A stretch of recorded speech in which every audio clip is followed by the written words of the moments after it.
So this robot that you are seeing in this picture is one of the most promising robotic system that is able to automate the underwater mission.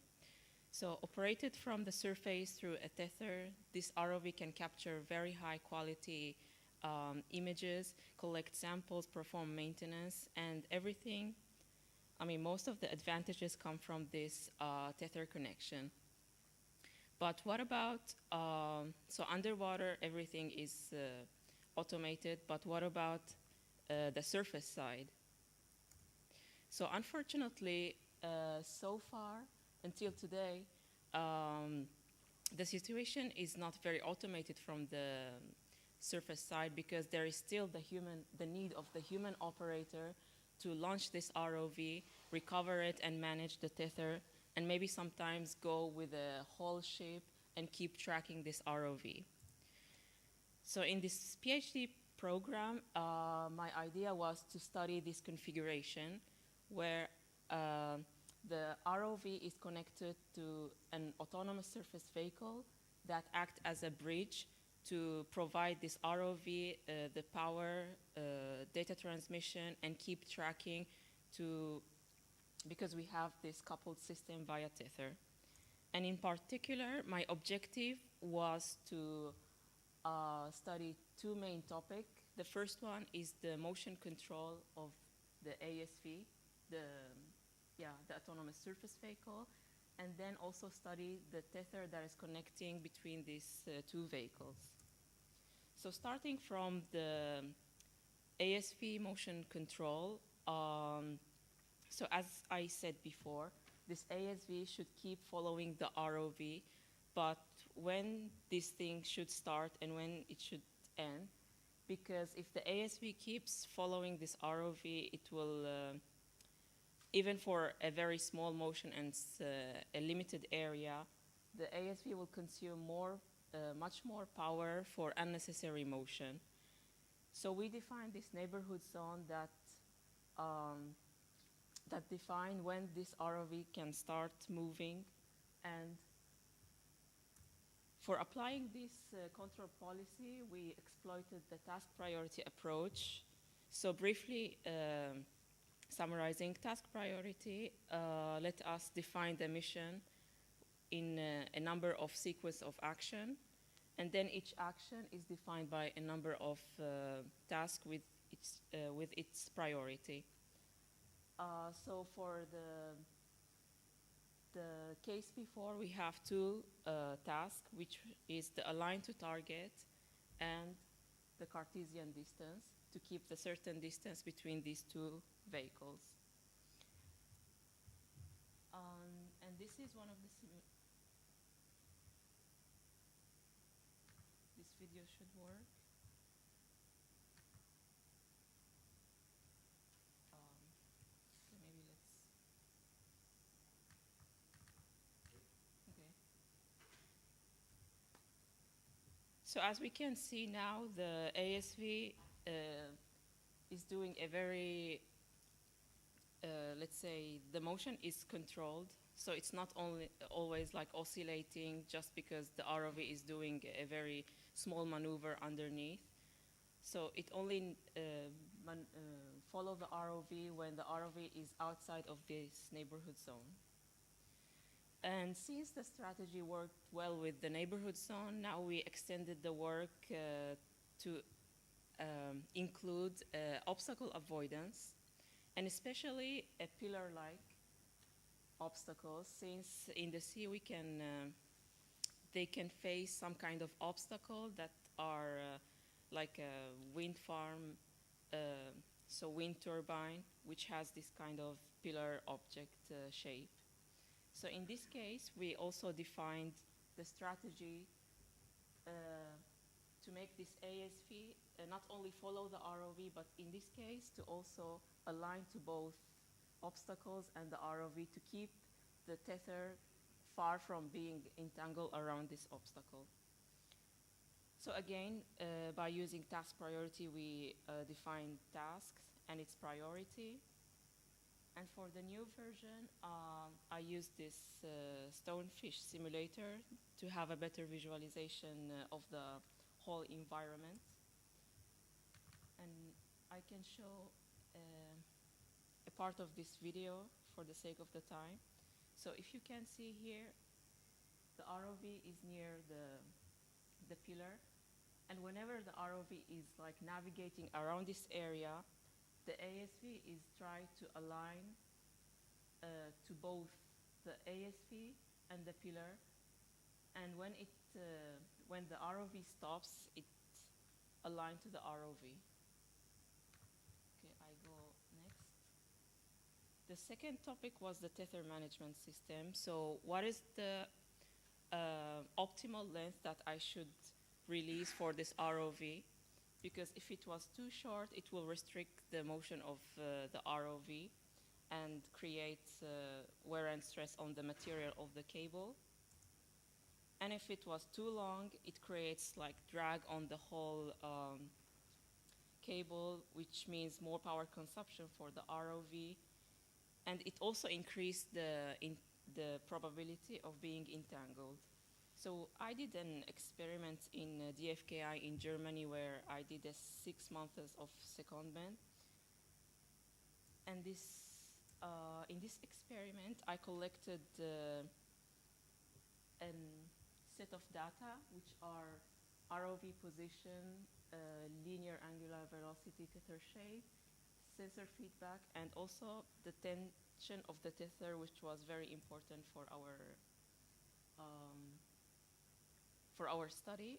So the dataset was very general, like we collected more than we need to make the use of this dataset more, let's say, general. And we also published this on Zenodo. For me, I only took the relevant part for my work, which was the tension, cable length, and the distance between between the ROV and the beginning of the cable. We did a curve fitting, and then I used this 2D like a heat map model to use it to define the accepted range for the cable, which is, in this case, I just took 2 lines defined by these equations. And if I want this cable to have like an L shape, as we can see in this picture, the 2 lines here define, as we can see in the real case. For the mechatronics part, I also designed the launch and recovery system. So this system that has to launch and recover the ROV along with the tether management system, and it should be on the way to manufacture.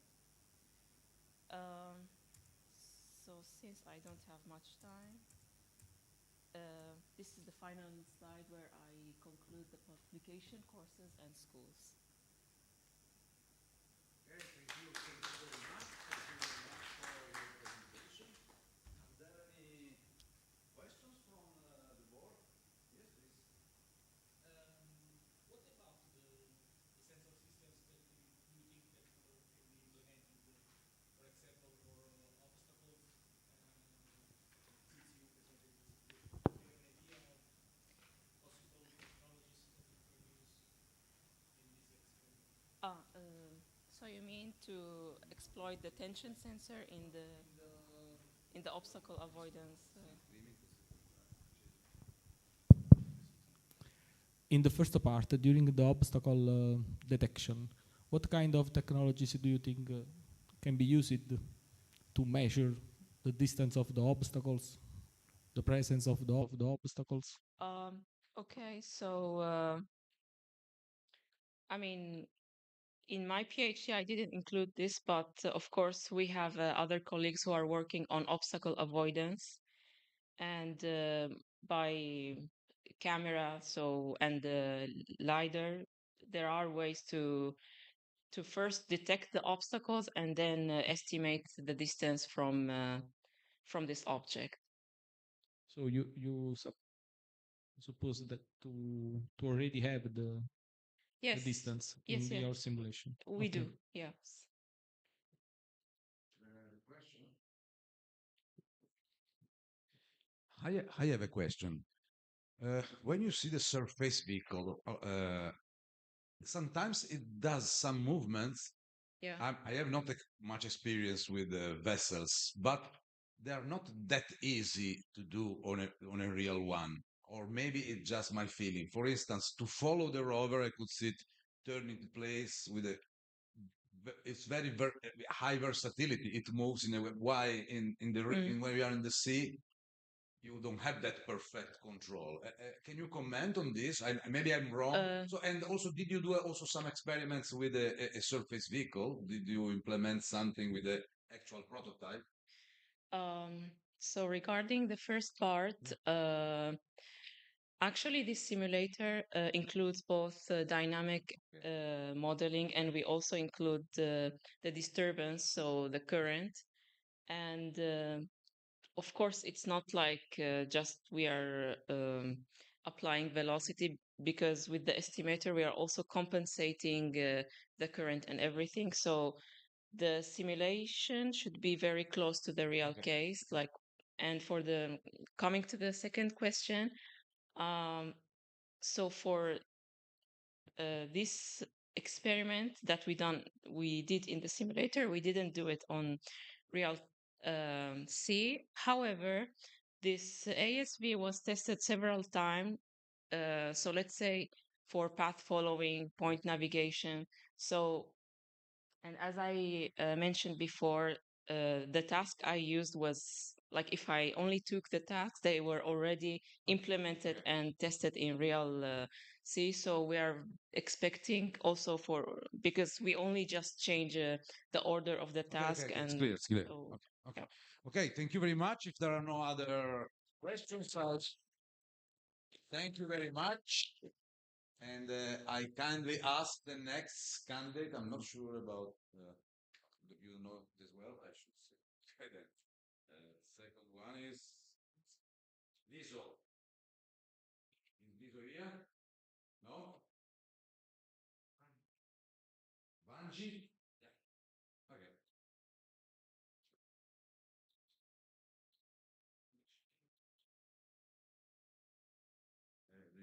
Uso il computer questo? Sì, sì, perfetto. Ma è una coppia anche? Sì, sì.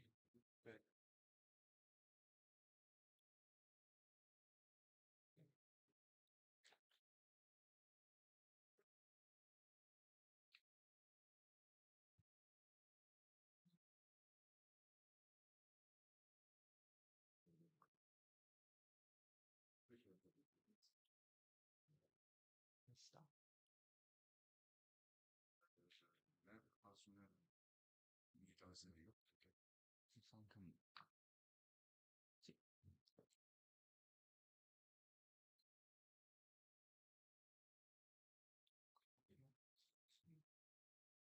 Qui giusto? No, no, no, no. No? È sul desktop, guarda, era sul desktop dietro lo schermo. Allora, facciamo così.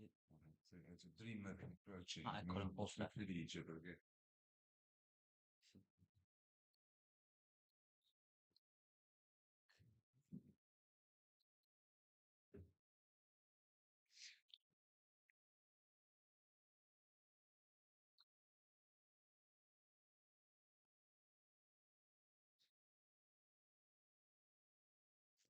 Sì.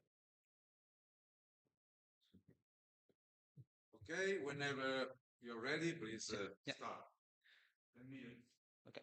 So, good morning, everyone. My name is Mirko Vangi, PhD student from the University of Florence. Today, I'm going to show you my work related to the third year of the PhD program.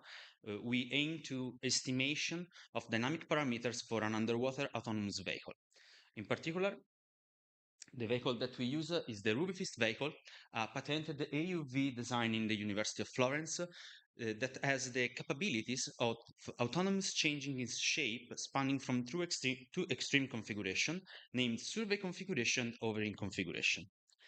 In survey configuration, the vehicle presents 4 thrusters aligned along a surge direction, and at the same time, it minimizes the frontal drag area. On the other hand, in overing configuration, the vehicle has a symmetrical distribution of the thrust along XY planes, and this increase significantly its maneuverabilities. So we aim to the estimation of the dynamics parameter. So first of all, we have to say which dynamics model use this kind of vehicle, and is this simple dynamic model for a rigid body. So we have the mass and inertia matrix, the Coriolis centripetal terms matrix, damping matrix, and G, that is the gravity and buoyancy effects on the center of mass of the vehicles. If we assume that the vehicle has three planes of symmetries, this matrix will be simplified because mass matrix and damping matrix become diagonal. Which is important to say is that in underwater domain, the added mass is very, very important and relevant, because the added mass is the mass of fluid that is moved within the vehicles. And unlike ground vehicle that has air, that has density that is not comparable with the density of the vehicle, in underwater domain, the density of the water is more important. So we can decompose the mass matrix as a combination of the mass of the rigid body and the mass of the added mass. Also, this decomposition can be done on Coriolis and centripetal terms.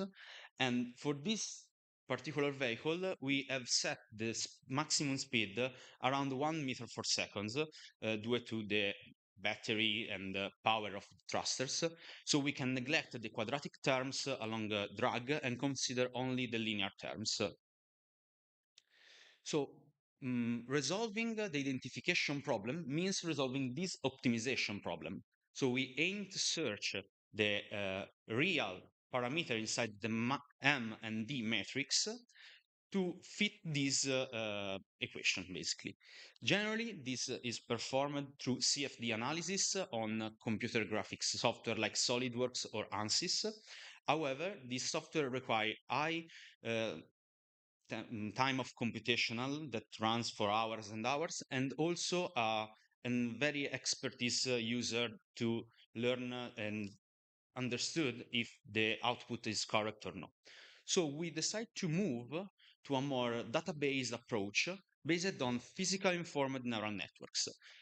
This kind of machine and deep learning method use physical law that govern the system to speed up the process of training and obtain a good and accurate estimation of the model, even in situation when some samples, some input will missing. So we perform different tests based on simulation data to search the optimal structure of our physical informed neural networks. We use simulated data only because we can check the estimation if it is correct or no. And once we have found an optimal structure, we found this optimal structure that is that presents an LSTM layer at the first stage because it's really capable of extraction time Fisher extraction, and a TAN-H layer that introduce non-linearities that in the original model are present. So the physical constraints are inserted in this model within the loss function. So we can see that the loss function is divided in two parts. The first part is the physical constraint. So we use the estimated the values of the added mass matrix, added Coriolis matrix, and damping matrix to check the fit to check if the estimation fits with the model that govern the system. And the other part is only the mimic of the original system. So we also output the estimation of the loop velocity of the system. We check if the estimation is correct. For this first study, we only consider 3 degrees of freedom that are the most relevant during underwater mission. That is the surge motion, sway motion, and heading motion. So go forward, go lateral, and rotate on side. And we implement inside the system a feed-forward controller to check the validity of the estimation. Indeed, if the feed-forward control system has good parameters inside, the PID controller has only to compensate residual errors like noise, disturbance, or incorrection, imperfect modeling. So we collect dataset to train the network. We perform two different missions, one for survey configuration where we can move only forward and rotate. We cannot move on sway motion. And the other one is in the overing configuration when the sway motion is allowed. In the second case, since we go surge and sway only, at the end of the path that are performed at different speeds to collect an amount of data that is fitable with the model, we perform also 4 clockwise rotation on side to excite also the degree of freedom of the heading direction. So in this slide, I reported the result for the survey configuration, the estimation. Here is not important to see which are the values, but the fact that the final results is obtained in a very, very few epochs, actually. We perform 1,000 epochs to show this important task because the main benefit of using this physical informed neural network is the rapidity on which we can obtain the results. And also here that are the results for the overing configuration, we can see that there is the similar benefit. So basically, we can also implement an early stopping process to stop the process when we get the final results without spending any more time. So to validate, I said before, we use feed forward. In particular, we disable the PID controller, as we can see here in orange on the top graph, and we check the response of the system. As we can see from the acceleration phase, we can say that the estimation of the added mass is really, really good because the desired and actual speed of the vehicle are very, very fit.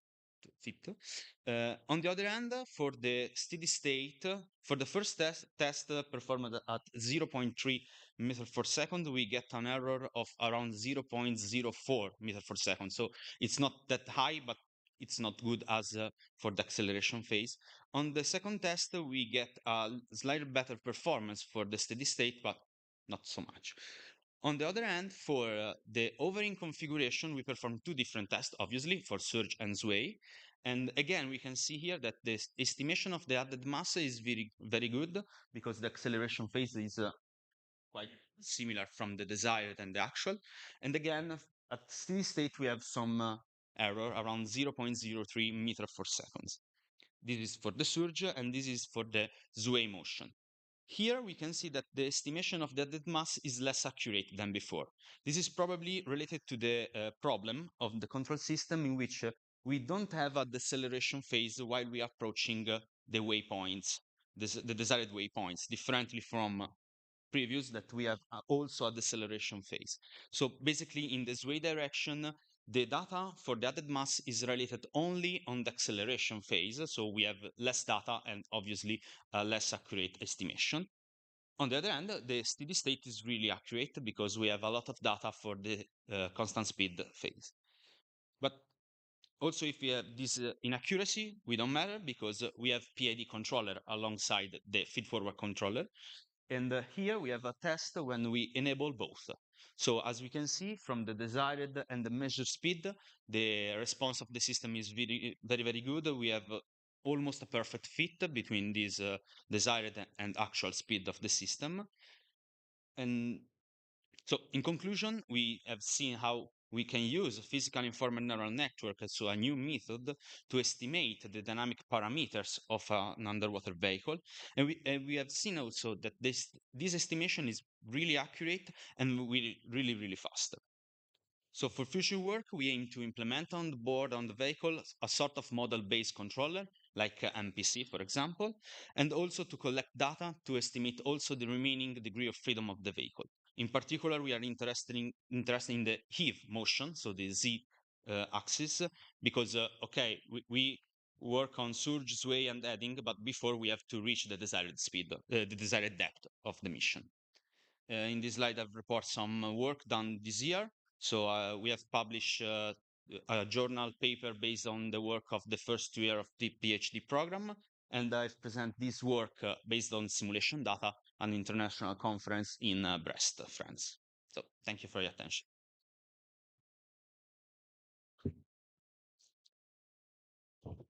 Is there any question from you? Thank you for your presentation. I have a couple of questions. First is on the use of the pins. You, let's say, put emphasis on the speed of convergence, Yeah. but typically this is done offline, no? So the Yeah. identification. So what is the advantage of having less convergence time with respect to a standard system identification technique? Yeah, basically, uh, this method is performed offline, but since the speed of convergence is so fast, we can done also online. For example, we are at the sea, we don't know the currents, the sea current that are present in the sites that can uh, affect the performance of the vehicle. So basically, we can, for example, perform a simple test to collect a small amount of data and run this identification to estimate the added mass and the disturbance. So once we have the real added mass and damping and so on, we can change, for example, the model, adding a term related to the disturbance outside. So basically, it's like if in the model here, like we have only tau, that is the input of the system, so the output of the controller. We can also add the terms, that is, for example, tau disturbance, and try to estimate also these disturbances online to maybe correct the performance of the vehicle, for example. Okay. And related to this last slide, you mentioned tau as No. a pure force generator on the vehicle. Why neglect the model of the thruster? Because you have you're aiming to identify the dynamic parameters, but the thruster has several important dynamic parameters. Yes, but this is related to the thrusters, maybe fundamental, because we use a T200 thruster from Blue Robotics. So they are controlled with rotation per minute and PWM controller, but we are not able to measure the actual speed of rotation of the thrusters. So we need to perform before an identification of the performance of the thrusters, and then maybe we can insert also this model of the thruster inside the model of the system. We try with the original curve that provides from um, the Blue Robotics. This identification was performed past years from another PhD student from the laboratory, and we see that the curve provided by Blue Robotics are not really well, actually. They are a little bit of out, out. There is some shift from the real data. So we can insert this model, but it's more complex because we have also to perform a re-identification of the thruster, because from this identification, the mechanical procedure of realization of the thrusters are changed. So we can done, but we haven't done yet. And can't you done everything together? Doesn't work? So to try to parameterize and also identify through this test also. Oh no, we don't test. We don't have a test yet. No. Thank you. You're welcome. Thank you very much. Thank you again. So I just want to say very quickly, 30 seconds, a few words for those that joined us and also maybe some people online. So this is the exam to, let's say, somehow approve the first DREAM students. So these young, brilliant researchers will be the first one to get the doctorate in robotics and intelligent machine. And this is something that should be said. So thank you for being here. And no, yes, please. Because we will be the first one, there is no doubt. And next one, you know maybe the name, you don't know if you have the list. Bajrami, Albin. See? Yeah, use your laptop, no problem. I think you can easily switch. Okay. Yeah, this one. Maybe if I'm lucky, it should be. Okay, you're right. Almost.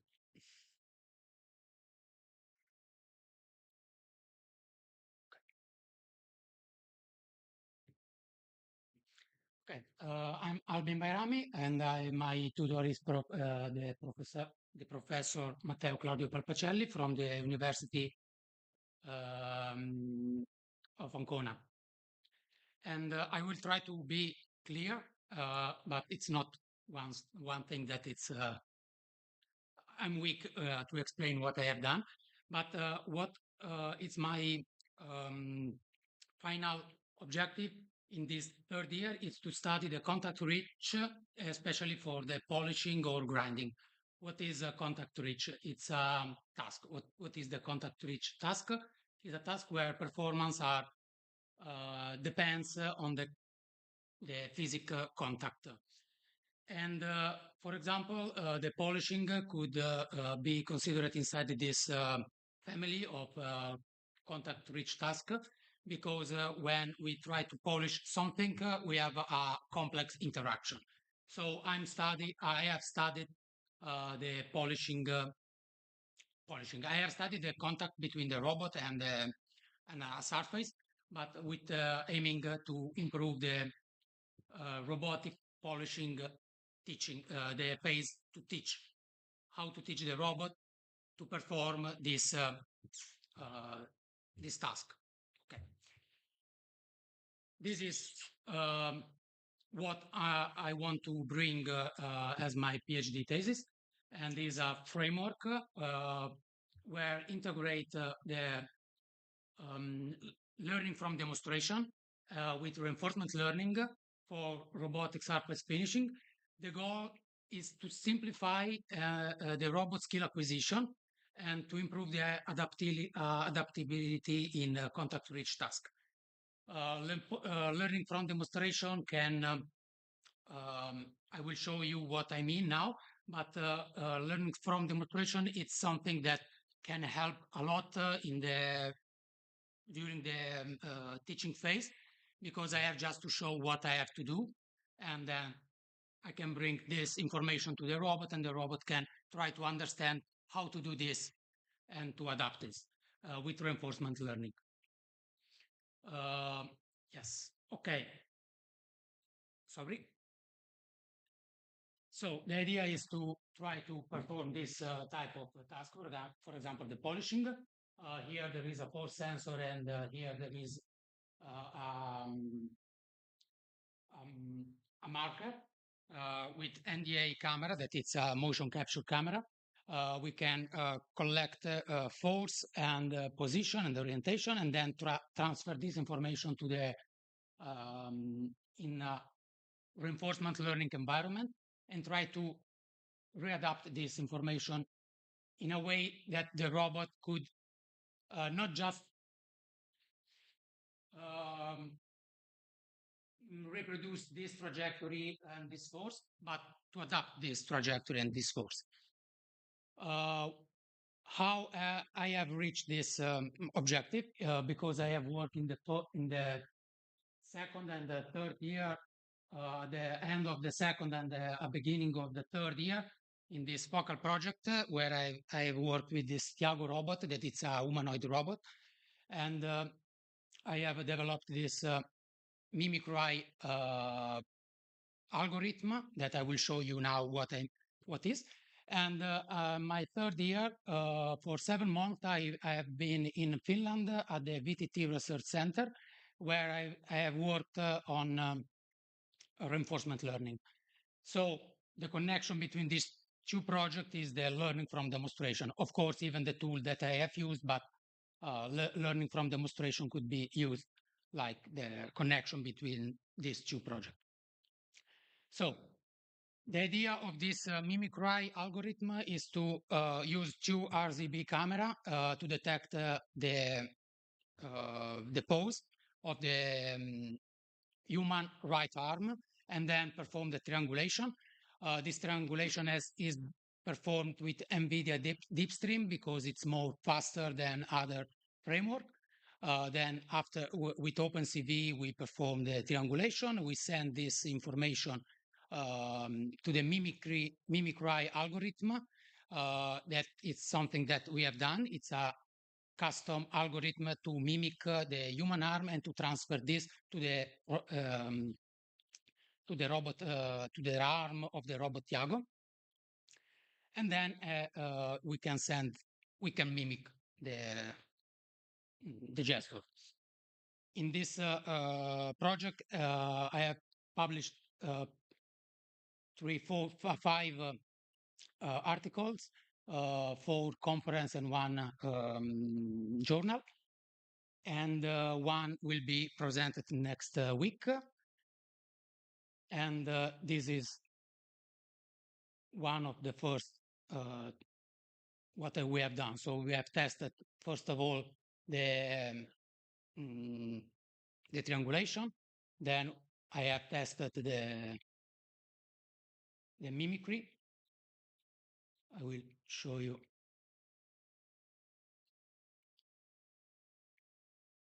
As you can see, it's slow, but it's working. And finally, this with the real robot. It's not my lab; it's in the hospital, because we have worked with the clinical staff for this project. In this case, it's slow because I was not sure what happened during the mimicry, so I just put that go slow. The second part is this framework for reinforcement learning.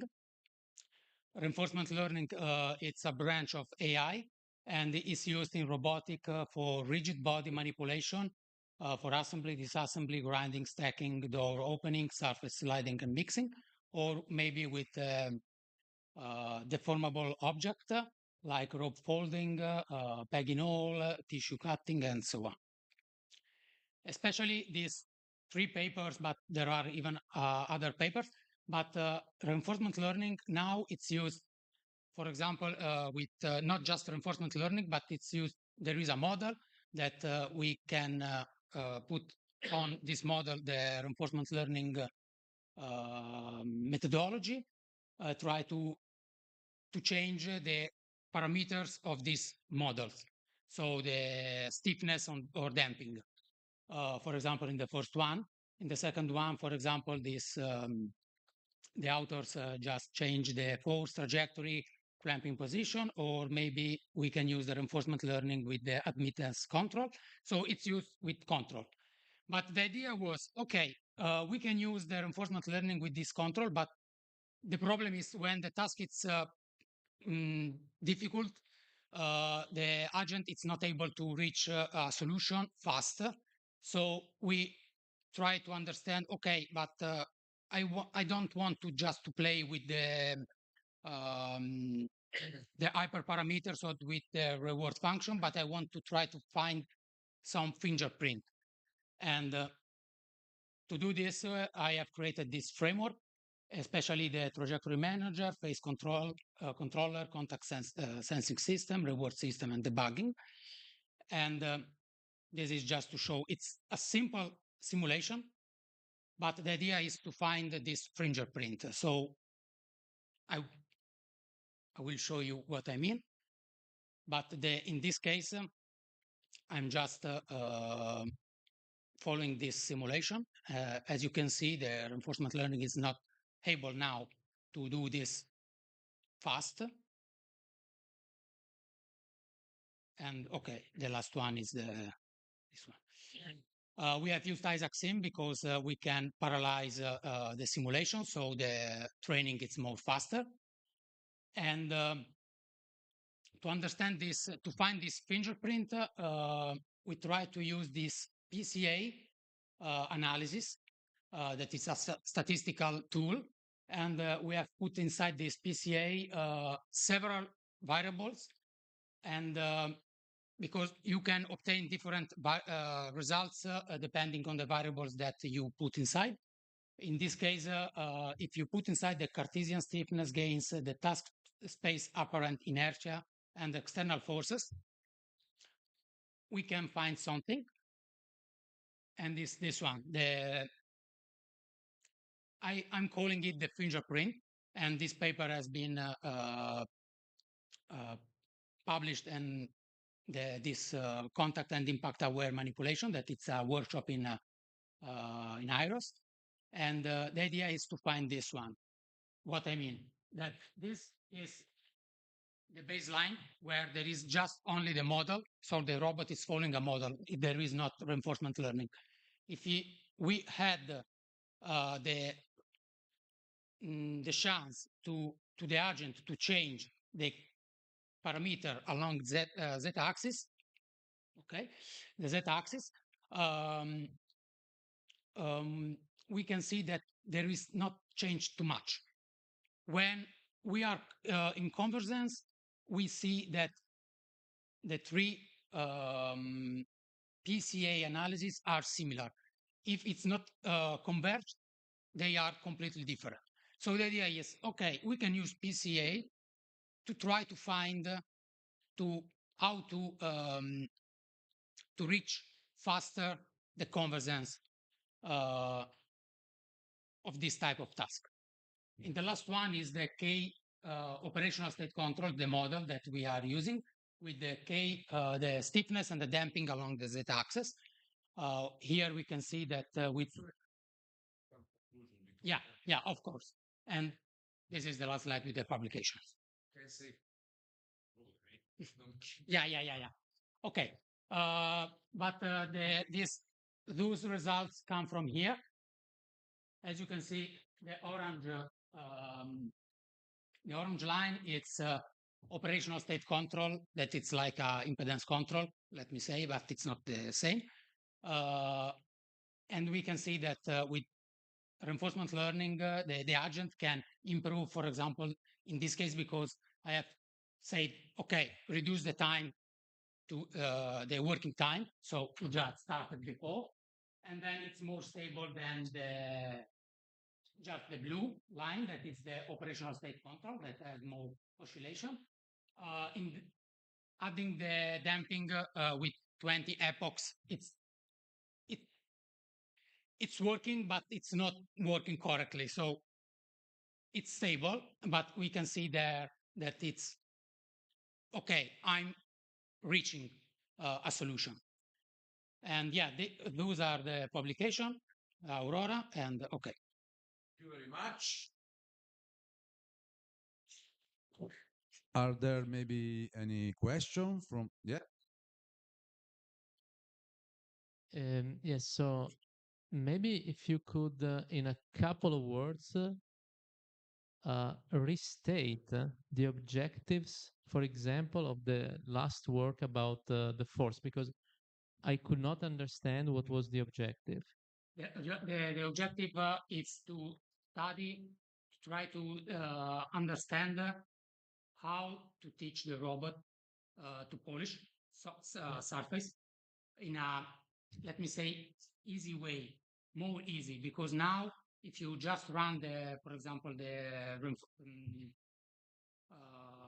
without model, okay, if you run an agent with reinforcement learning to try to understand how to polish, it's impossible. The problem, the problem is that we can teach the robot to polish one surface, but if you change the surface, maybe even the roughness or something, we have to reteach again. The idea is, okay, I want just to ask the robot to perform that task without teaching every time I have to change, for example, the roughness or even a small variation of the surface. Because with the agent, we are able to do this. Just we can put inside the rewards function some parameters, some variable, and we say, okay, the roughness is changed. You have to follow, for example, in this case, I have put that should follow 20 newtons. So if you change the roughness, there is no, not important. Okay. I have changed the roughness and you have to follow 20 newtons. Okay, thank you. The other thing about these 18 publications, are you first author in all? To be careful with details, because see, 17 It's just your name, and 18 is the title. This kind of details when you present. Sorry if I'm saying this to you. No, sorry. It's a wise suggestion. Yes, but I understand it's your fault, but you should be very careful. Yeah, they are 17, and They are not 17. no, because there is a problem. Yes, but also with 15 and 16, and also with 13 and 14. That's because you took them from another file. No, they are 17. For this reason, I didn't. You are first also Not in all, but in 10 or 11. Sorry, they are not 17. How can No, this is my problem. But Okay. they are in total 17 Okay. because I have 13 and 5 that are. Okay. Please be careful because the dates are important. Yeah. One last comment, not a question, but um, I understand maybe you had a lot of things to you wanted to present, but and maybe I was typing the other report in the meantime, but it was very difficult to understand your presentation. So you need to make an effort to clearly identify context, objectives, contribution, etc. Because otherwise, the who's listening, even if it is, I mean, I'm not an expert in augmented real reinforcement learning, but I am an expert in manipulation and contact, but I was not able to understand. Your answer was a bit better, but you have to make an effort. So if you go next week in IROS, my suggestion is double check what you have done. Maybe don't say everything that you want to say, but take home the key points, because otherwise the audience will be very confused. Thank you very much, our speaker. And the next one is Fausti Roberto.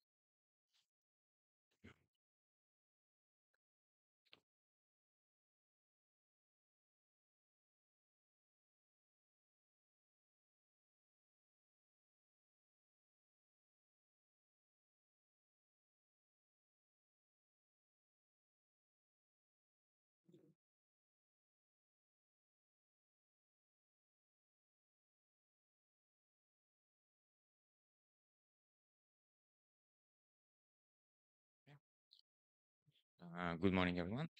I am Robert Fausti. I'm a PhD student from the STIMA Institute of the CNR under the supervision of Dr. Nicola Pedrocchi.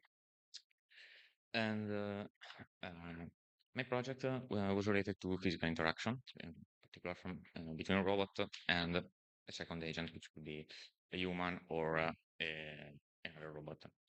Now, physical interaction has many challenges.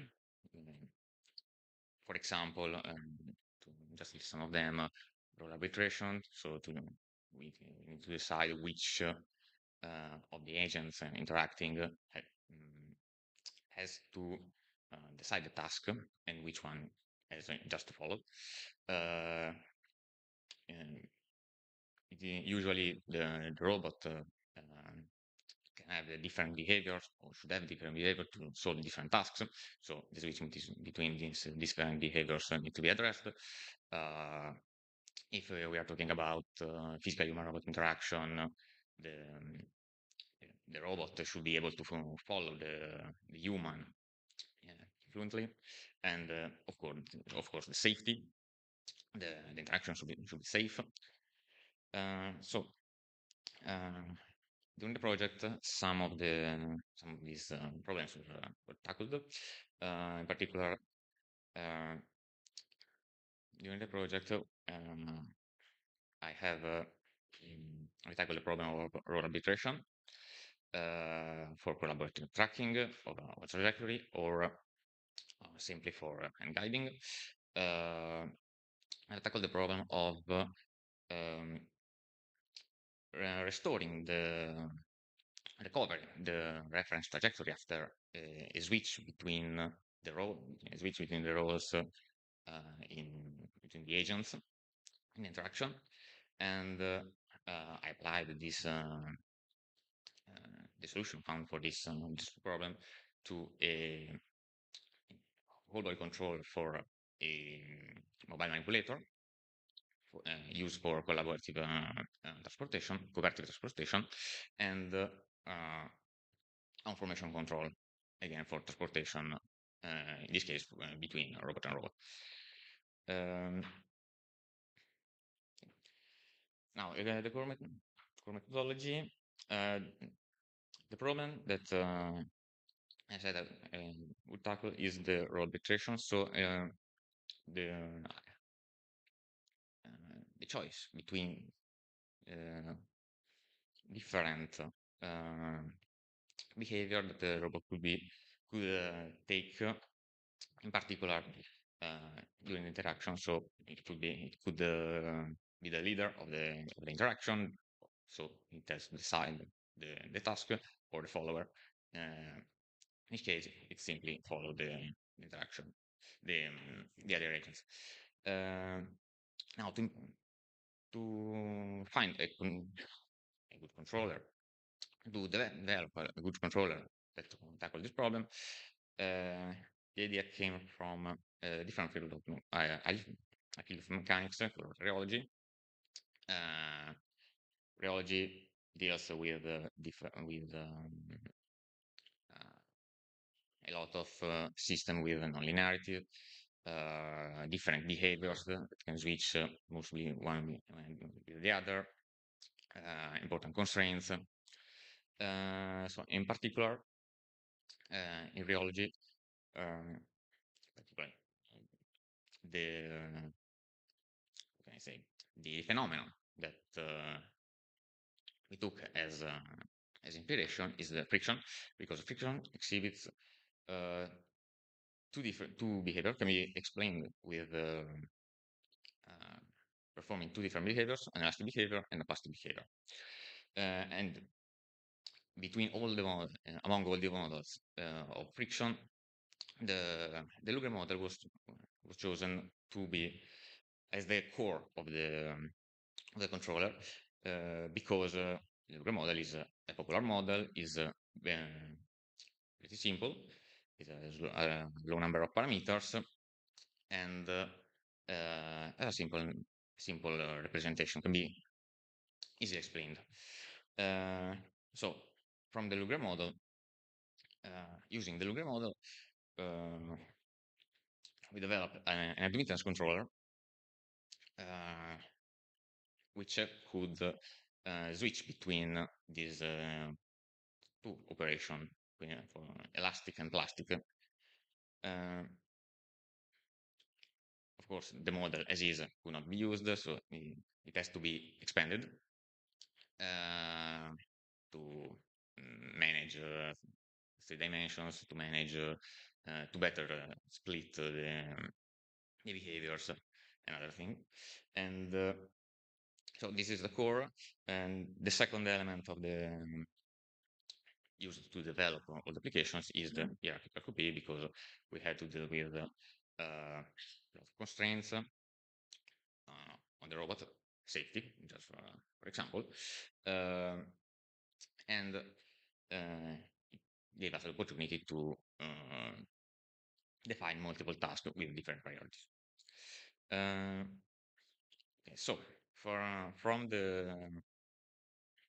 this basics, let's say, we observed we target three different applications. So unconstrained physical human robot interaction, physical human robot interaction with trajectory tracking and recovery, and formation control.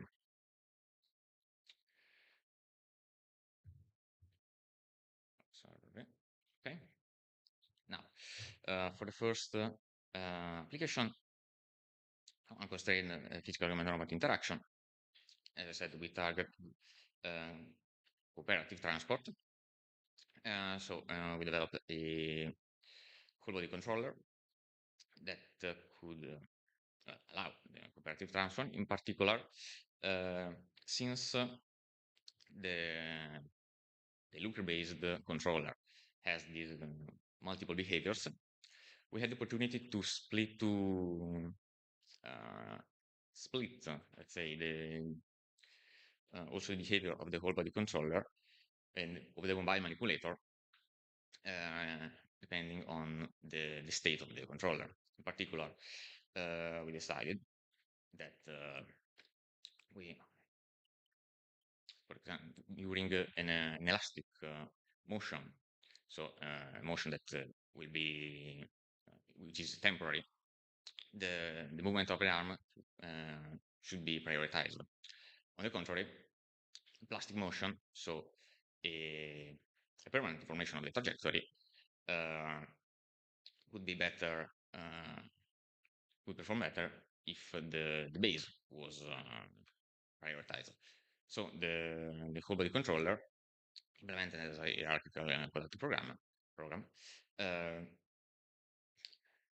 had the capability to deal with this multiple behavior and switch between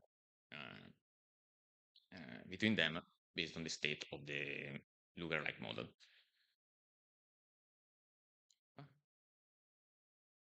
Then the second application is remote interaction with trajectory tracking and recovery.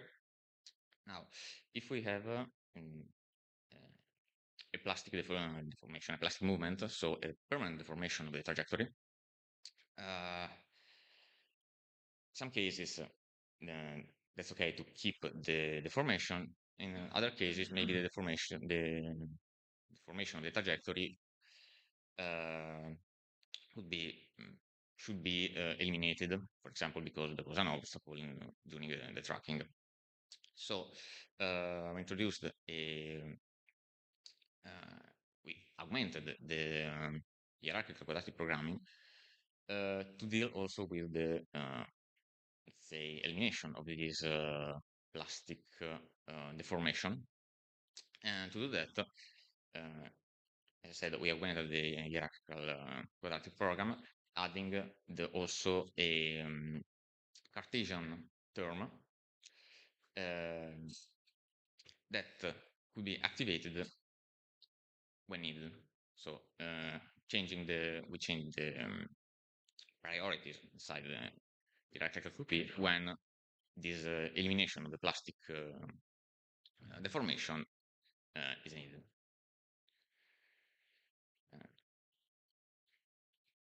Okay.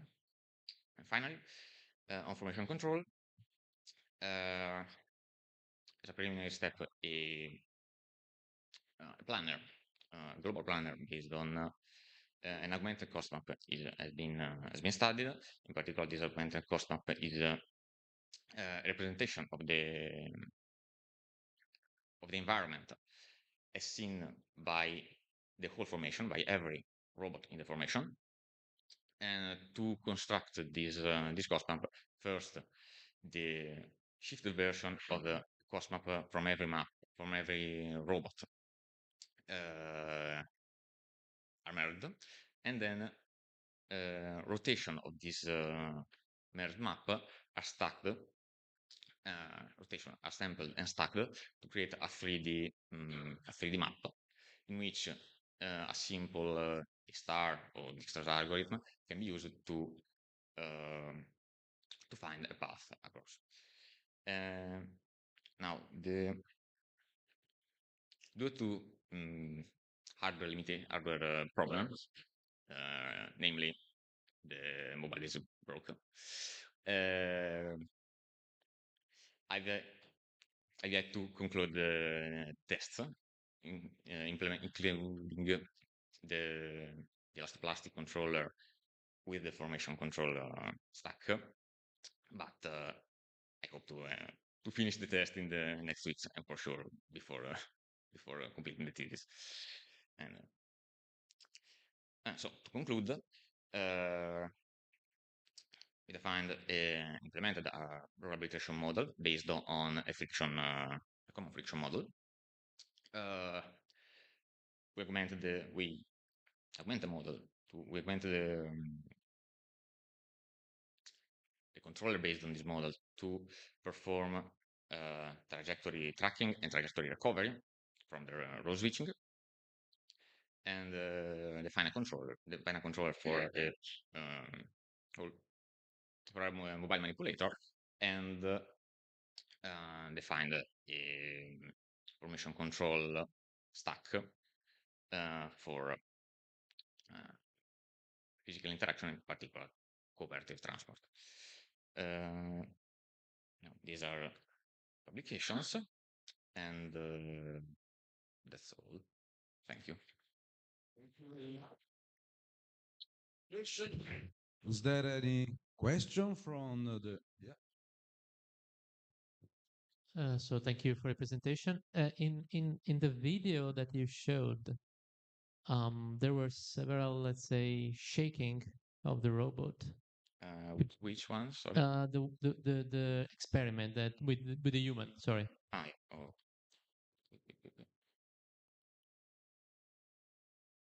Yeah, this One one. of those. Yeah. Could you comment why, let's say, the end effector is, let's say, shaking? Okay. We, in this case, we were very, very close to joint limits. So it was not behaving as in the best way possible. So I think that that was the main reason. But let's say if you're close to the joint limits, not necessarily you are in a singular configuration, because I could understand if you're close to a singular configuration, but why is the joint limit closeness impacting on this? Yeah, one of the main problem that we have to deal with was to consider the joint limits. I've yet to let's see, to understand this problematic, honestly. Okay. But yeah, I for sure can tell you that for slightly different configurations, the shaking was reduced. Unfortunately, I had this video. Yeah. Okay. No. Just. I'm sorry for the. Just a curiosity. And since there are also other works in the literature about cooperative transportation, addressing, for example, also reactive obstacle avoidance, because in the second work you are planning the path trajectory for both of them, taking into account the formation, etc. That's nice. But did you, in this framework, can you also include other objectives during the real-time optimization? Okay, so you mean here in this in, one? In the joint. Yes. Okay. In real time, yes. I think yes. On one side, because well, the planner, this is a global planner, and well, it could be used to redone periodically, or as by design. Let's say if the formation deforms too much, so if the robot the follower from of the formation for example slips or something like that, the map has to be recomputed. So the planner detects should detect that the deformation changed, and so the map is computed. So we have that side of the planning, let's say. Of course, if it's not real time, it's 10 Hz more or less. But I also think. Okay. Okay. Thank you very much again for your presentation. We have Loser. But if you want, just bring your PC and connect. It will be easier at this point. Probably it's faster.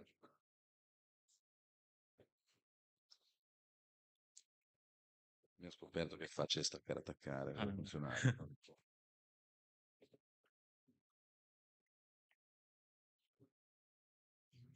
So we are here for the final examination of the DREAM program. After this, the student will send their thesis to reviewers and so on. And we have a board that will evaluate this: Professor Salvietti, Professor Pirozzi, Professor Casadio, Professor Simetti, and myself. So if somebody connected online, this will be the first DREAM student to graduate. So we are happy to be here. Again, new.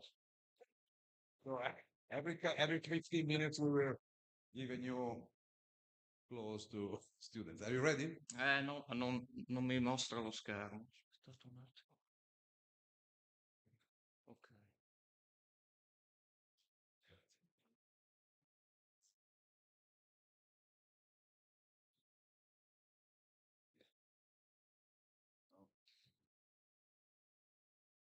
You go full screen. What happens?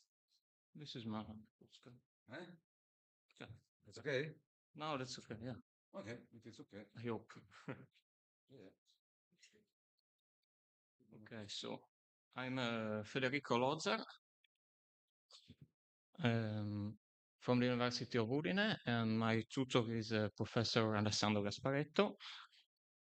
This is my third year report, so I will start with like an overview of my research activities for the previous years.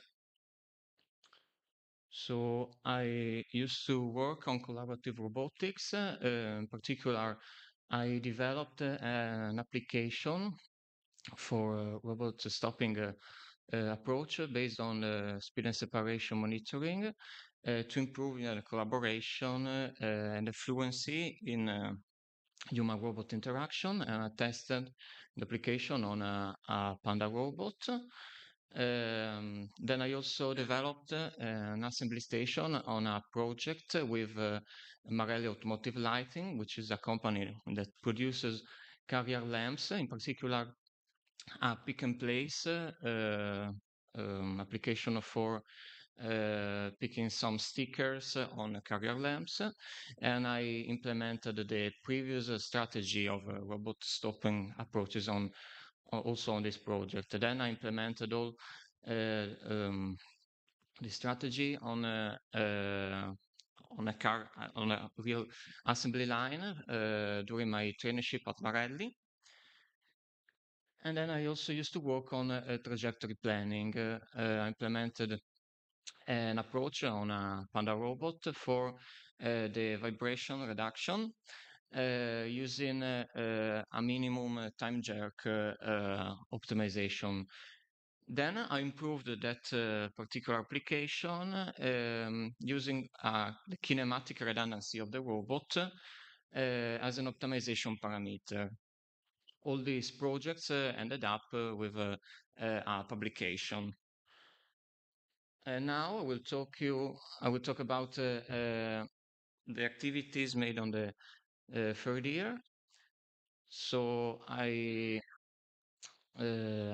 activity is focused on the development on an application, an approach to replicate the movements of a human subject on a collaborative robot.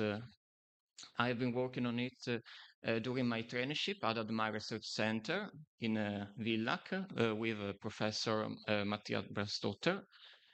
And the project, the purpose of this project was to create a human-like trajectory on a robot to like mimic the real movements of a human arm to improve like the acceptability and trustability in human-robot collaboration. Yeah, the problem was how to optimize the movements of the robots, and the solution we found was to use a neural network to produce this human-like trajectory, because as you can see in the figure, the kinematics of the human arm and is similar to the one of a collaborative robot, a redundant collaborative robot. So yeah, we can mimic the same movements on it. Yeah, now this one is the result. Yeah, as you can see on the left, it is me performing some pick and place tasks, and these tasks are recorded with a tracking system.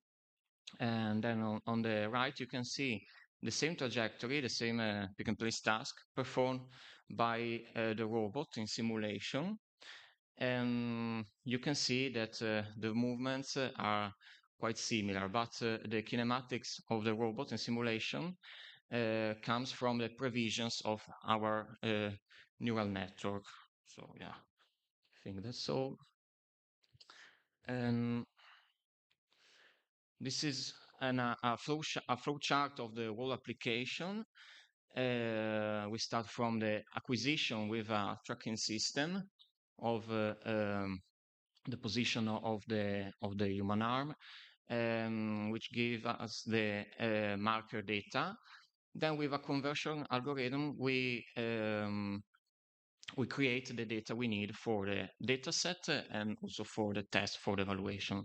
The data set was used for the neural network training, which produced a model. With this model, we are able to predict, for example, giving as input some trajectories, the pose of the and the factor for the trajectory.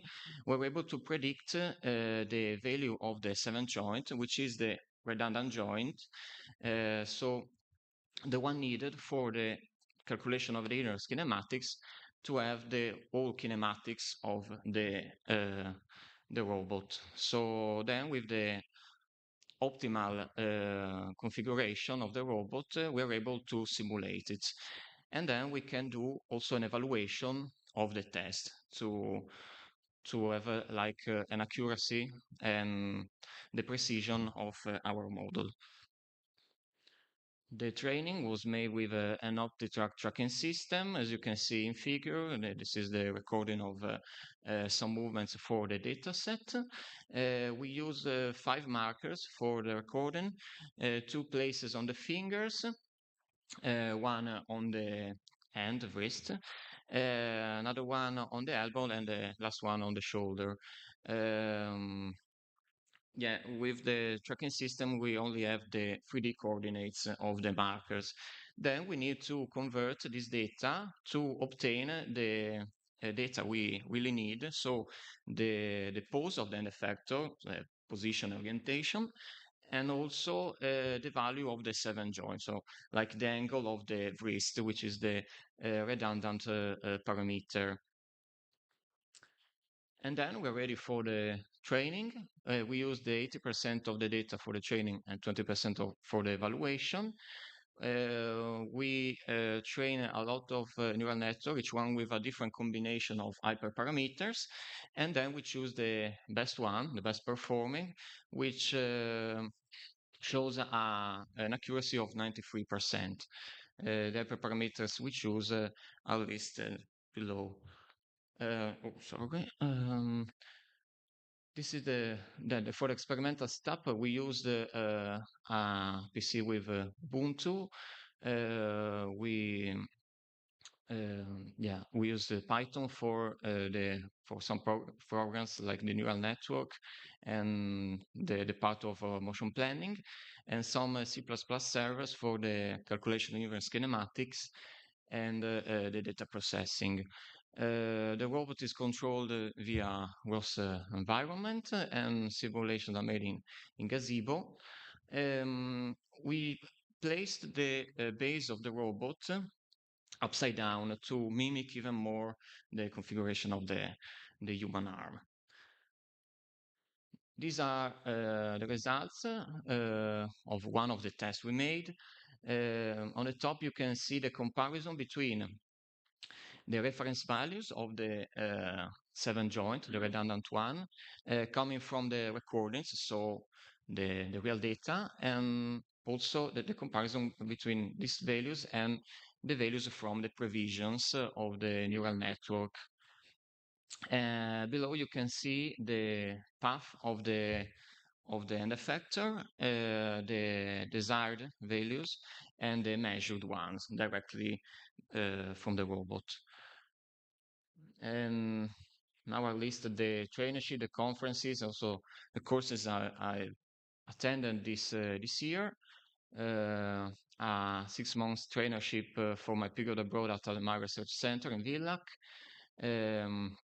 Then I attended Karinsha Innovates, IFTOM DACT, and yeah, IRIM here. And I attended also a modern C++ course from the University of Genova. Here are listed also the traineeship conferences, also some schools and courses from my previous years. And then here are my publications. The first two are publication of the third year. So this year I submitted a paper about this project to ICRA, and also I brought here to IRIM an extended abstract. And the last ones are publication from my first and second year. And so that's all, and thank you. Thank you very much. Are there any questions from the jury? Thanks for the presentation. I'm curious about the marker you use and how do you estimate the rotation, no? Because you made a choice that is not supported by the biomechanics studies. So why you did so and how do you estimate the rotation? Also in the first video, you have only 3 markers. Then you say that you had 2, but No, but maybe you can see only some of them. yeah. The other two are placed on the fingers, the thumb. Yeah. The So, but you say that you estimate also rotation. How did you estimate the rotation from yeah, this marker? practically I calculate the center of the end effector, making like the medium point, middle point between these two markers, and this is the center of the end effector. Then I place. But so not on the human. My question is about the human. Yeah, yeah. Okay, so the end. Yeah, like this is my like end effector. I have the center of my end effector here. Then I placed an axe starting from this middle point to this marker placed on my finger, and the other one, the z-axis, points in this direction. It goes to the marker I have here on the top of my hand, pointing in direction of the middle. So this is the pose I calculated on like the end effector of my hand, and this is the same one I use for the end effector of the robot. Okay, so you account for the 3 on the end on that way. Okay. Yeah, you can see better maybe here. So yeah, I placed the y-axis in that direction, the z-axis going from the point this one, and I just translated here on the center, and then this one I calculated starting from the previous two. And so this is the pose used also for the real robots. And then the calculation of the Q7 joint was just an algorithm I explored, selecting the angle between the x-axis in the opposite direction and the arrow, like this kind of rotation. Thank you. Oh, it's clearer now. Thank you. Okay. You're welcome. Thank you very much. I don't think there are other questions, so thank you very much again. Okay, Thank you for your presentation. Next one is Pentacota. Is it you? Yeah, please. So if you come with your PC, just connect it here.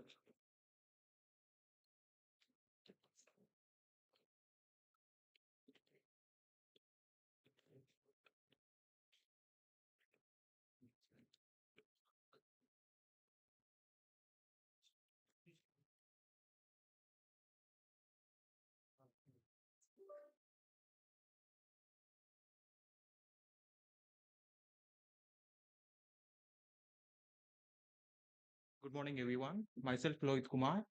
I am 30 a PhD candidate working on the research topic intelligent missions for small batch production. And my supervisors are Giacomo Bianchi and Michael Leonisio from STIMA Milano, host institution. So today I'm going to talk about my objectives and methodology and achieved results, a general overview, and the possible future activities. So my primary objective is to enhance manufacturing process modeling to enable precise, efficient, and cost-effective small batch production under different operating conditions through by mechanistic process insight and online monitoring systems of the machine. And my technological application is basically focused on centralized grinding, where it is widely used manufacturing process for its unique workpiece holding system. It consists of the grinding wheel, known for removing the material, and the control wheel rotates and feeds the workpiece, and the support blade which holds the workpiece. And here the process often exhibits the kinematic instability, which can destroy the workpiece starting from the initial profile, as I presented there, the final workpiece after the machining. So in order to achieve these objectives, first I have the initial the workpiece before the machining, and I after the machining I have the final. So I try to represent this transformation as a linear dynamical system where each stage of the operation is represented by a constant transition matrix. And this transition matrix embeds linearized process dynamics and also an offset component to reproduce the nominal material removal of rate of the workpiece. And from this, I have the final estimation of the profile. And using this input and output, I can use a data-driven model. And after lining a data-driven model, I can deploy it for new set of workpieces in the industrial scenario. And these two categories will come under the affine transformations, profile affine transformation, which can be used for the process optimization or process planning. And there is another part which is based on the online monitoring of the machine. And here, after the machining, I have the control signals coming from the machine, which are stored in the numerical control. And I use only the control signals and the final quality indicator to train a data-driven model. And after training, I can deploy it for online monitoring systems, which are very quick. So in order to further study about the process insights of the machine through the physics-based knowledge, so what we have the input and output profiles, and we transform this input and output to frequency domain, and where I can estimate the transformation matrix uh, in by harmonic, which represents the transition matrix of the process. So from this matrix, I can get following insights, which is the transition matrix is also known as a companion matrix, where what we observe that the eigenvectors of the companion matrix are almost quasi-harmonic along the workpiece profile. It's almost equal to sine and cosine waveforms. And also in the frequency domain, if we notice that the matrix is nearly diagonal, which represents that there is only weak harmonic coupling between the different harmonics.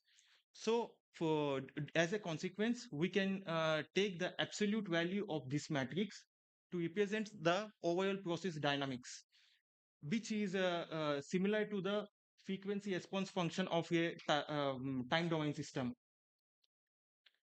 And in order to validate our physics-based model, so we used our previous developed models based on high fidelity simulations under different operating conditions. And here are the results of the randomly collected one sample. And here we define the accuracy in terms of the hybrid metric, which is a sort of relative metric, where we use the threshold of 0.5 micron.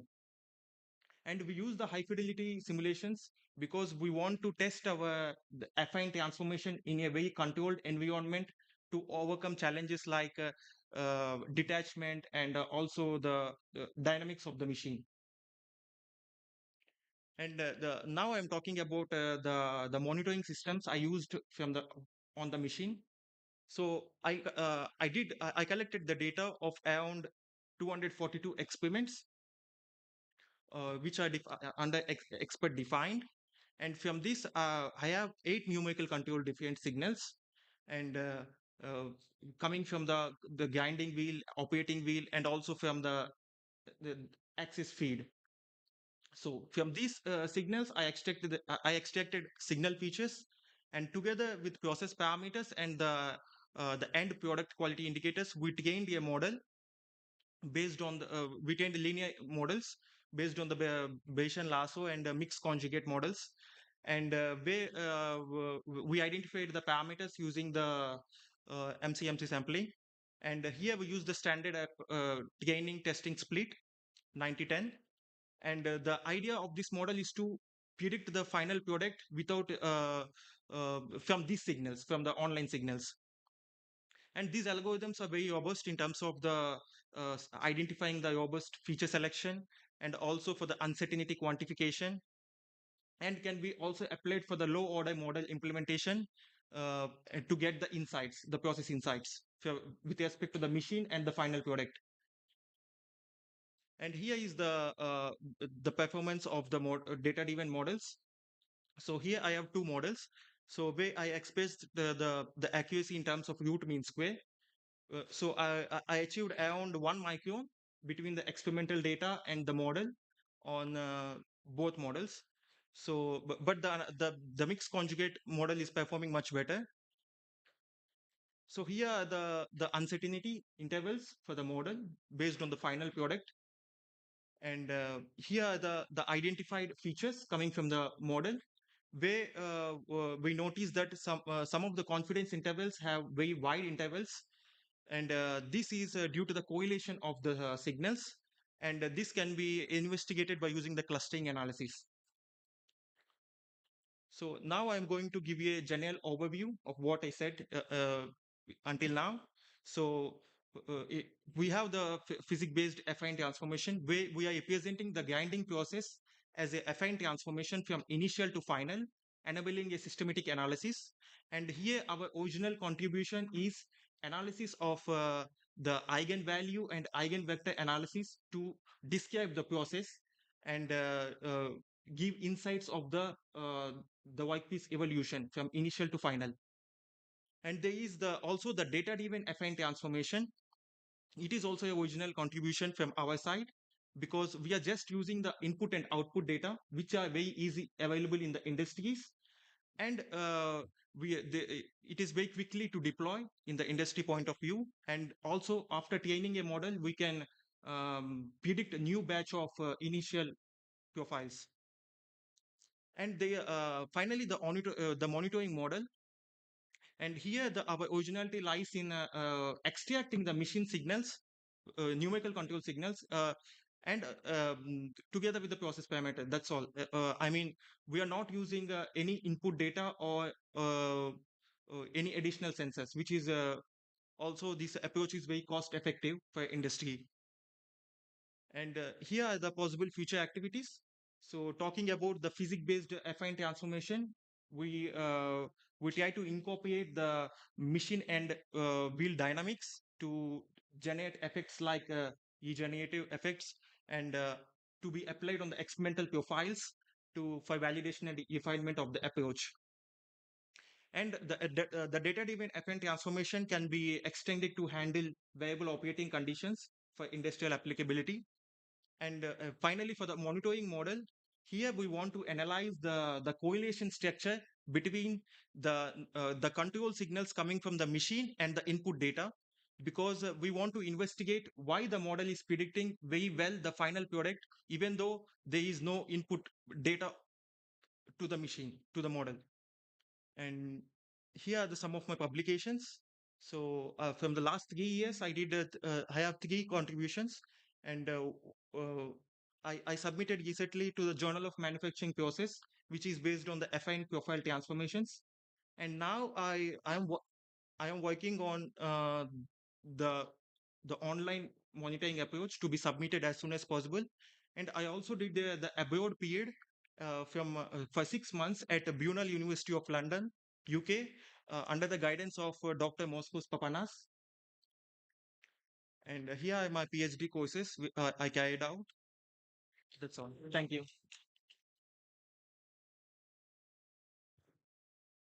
Any question from the board? Yeah, please. Yeah, just some clarification on your publication records. You have one publication which is on the vulcanization process of bicycle tires. Yeah. How does this? Sorry, but this publication actually I based on my master's thesis. Okay, because it doesn't involve your supervisors. Yeah. No, it doesn't involve my supervisor. Yeah. Okay, so this is not part of the PhD. Yeah, but I did it in collaboration with my quality professors. So Okay. And so essentially at the moment related to your PhD, you have the first, which is the officially submitted. yeah, it's submitted. Yeah. Okay. While the second one is to be submitted. Yeah. Okay. And the second thing, a couple of comments in your report, you also mentioned publication from 2018. Obviously, they are not relevant. Yes, because I just mentioned last year. Now I see here you didn't mention. Yeah. Another question about the research period abroad. Maybe I didn't understand. What exactly did you do during your secondment in UK related to this research? Maybe I was checking some stuff there. Yeah, basically at UK, I devoted my whole work on the second paper, Okay. which is based on the online monitoring development of systems and Okay. So okay, with Moscow's okay. with Moscow's Papana. Yeah. Okay. And just another comment about the presentation. At some point, you were showing many graphs on the right-hand sides. There was a slide with many graphs. Yeah, this one. Yeah. When you show this type of results, it's important at all times to have units of measure and on the y-axis, because you show a lot of information. First of all, it's quite difficult to digest this, and if you also not report in the units, it's sorry for that. So here the idea is just to represent the data set, but I forgot to mention the unit. Okay. So possibly, let's say, given that you had submitted to journals, but you don't have conferences, so I'm not sure how many talks you did. Yeah. This could be, let's say, a suggestion. So if you happen to do a conference paper and you have to deliver a presentation, make sure it's a comment that I did already for other students, to take maybe less information, but in a clearer manner, so that who follows try to understand and be complete in terms of presentation of the data. Thank you. Okay, thank you. Okay, thank you very much. I think we need to move on. Thank you. So we have for the moment, no, sorry, Liso, I think it's here. Not present before, and we have the Eco People. Va bene così. Tutto finisce.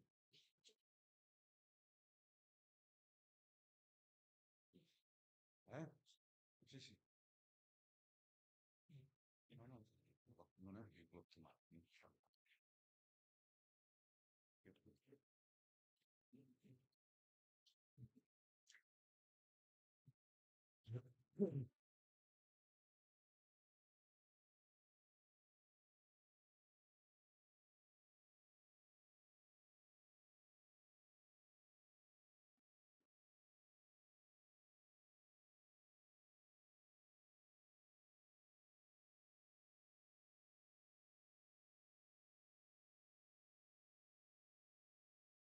So, good morning.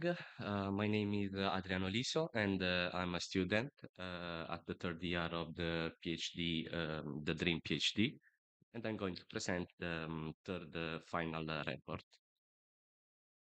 My curriculum is inspection and maintenance of infrastructures, and the research team is deep learning models for quality control and anomaly detection in Industry 4.0. I've carried on my activities at CNR. And here I summarize the three research objectives. The first one was devoted to the definition of the deep learning-based anomaly detection problem. And this objective has been concluded with a complete literature review and the publication of the review paper, which is indicated here.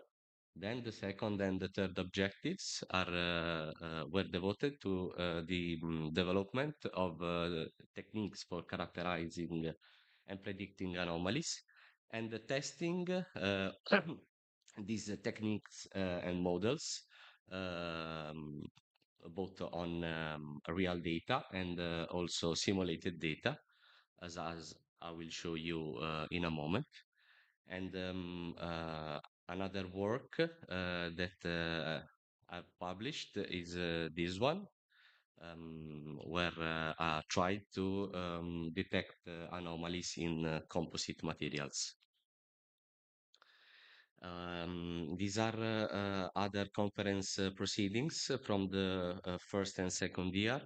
The first work was devoted to a detection of anomalies in weldings. The second work was a collaboration with the CNR and a company from Turin for the automatic pointing of a robotic car. And the third work is related to the one that I have cited before, and is an alternative approach for the detection of anomalies in the composite materials. Um, these are the other activities related to my third year. I spent 6 months in Barcelona at the CDI, the Center for Industrial Equipment and Design. Then I participated to the SPIA conference in June in Munich, presenting the results of my activity in Barcelona. Then I participated to the Crossroads Summer School in July this summer, and finally I'm here at IRIMI where I sent a contribute. The activity in Barcelona was aimed to enable a robot equipped with appropriate sensors to navigate the environment and identify area of a lower soil moisture. And the work has been submitted to ICRA in collaboration with the colleagues of the CDA in Barcelona.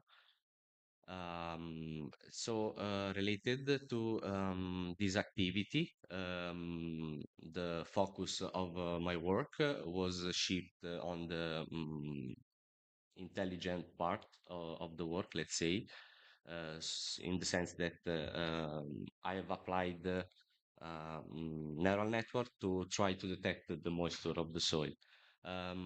So I started this activity by working on simulated data, simulated by a software called GPR Max.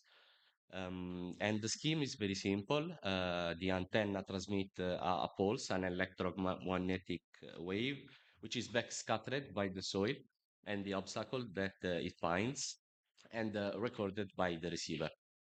While the antenna moves above the soil for each fixed position, the receiver records a signal that you can think as a series of data, and this series is called A scans. So the different A scans constitute the sample of the selected neural network, which is an autoencoder. The autoencoder consists of two parts, the encoder and decoder, and it produces a low-dimensional representation of data while it tries to reconstruct the samples. So here you can see the scenario that has been simulated with the GPR Max. In the image, you can see the gray box that represents the antenna that moves horizontally on the soil, while the brown part is the soil and the green part is the grass. Um, I've simulated two different scenario. The one that you see in the image is the heterogeneous scenario, where you fix the moisture, the content of water, the volumetric content of water in the soil. Then I simulated another scenario that it's an homogeneous soil, where I set the relative permittivity and the moisture. These two parameters are related by an empirical equation that is called the top equation. So the idea was to train the network with A scans coming from the homogeneous scenario and testing the results on the samples coming from the heterogeneous scenario. To do this, I've implemented specific term in the loss function. That is the content loss. So the reconstruction loss is the main term, the basic term of an autoencoder, is the mean square error between input and output. And in the main application of autoencoders, so in the unsupervised approach, it's used because it can produce the unencoded representation of data that can be later clusterized. While I've implemented a second term, the content loss, which forced the autoencoder to put the encoded samples into specific position of the embedded space that are related to the ground truth. So the ground truth is the couple of parameter of continuous parameters, the moisture and the relative permittivity. And the goal was to encode each scan, each test scan into the right position in the encoded space. So each scan was labeled by these two couples of parameters, the ground truth, the moisture and the relative permittivity. And as you can see here, this plot represents the two-dimensional space spanned by the first two components of the encoded latent vectors. On the x-axis, you find the water content. On the y-axis, the relative permittivity. The ground truth is represented by full dots, while the test samples the encoded test samples are represented by crosses. And you can see that they are placed around the ground truth, even if this plot results from a correction from the original bandings, because I trained the model multiple times and I noticed that the error was confined. So I've applied correction for each class, because some kind of bias in the network. Anyway, here you can see the mean absolute error that represent a spread of the encoding around the ground truth, and in every case is below 0.01. That is less than the 10% of the two consecutive values of the water content. This scenario was from a rough surface and grass, as you saw in the previous picture, this one. Then I simulated the other two scenario, a scenario with flat surface and without grass. And you can see here that the encoded samples are placed just in the same spot. This is because in this case, the simulated scans, the different samples are very similar to each other. So the model encodes them into the same position. And you see that in this case, the spread is practically zero. While on the right, there is another scenario that is a rough surface without grass. This is the final experiment. We acquired real data in Barcelona So the methodology was to take the sample, measure the water content by drying the sample, the soil, and measuring the weight before and after the drying process. Then I have tried to use the selected model on this real data, training the model with the 70% of the data set and testing on the remaining 30%. And these are the results. You can see just that the different antennas have been used, in particular 5 antennas that correspond to the 5 classes that you see here on the y-axis, while on the x-axis there is the moisture. You can see that for the second class, that was a specific antenna, the error was greater than in the other cases, maybe because of noise in the antenna and also poor variability between the different classes, the different samples.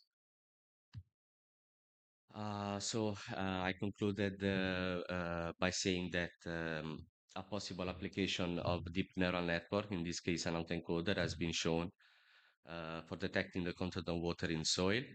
And in this case, has been used in a supervised fashion to embed domain knowledge into the loss function. And here you can see the final result, thanks to the colleague of the CDA. You can see the robot that moves, and the antenna is just behind the robot. It's the white box, let's say, behind it. In this case, we are talking about the smart agriculture. Okay, thank you for the attention.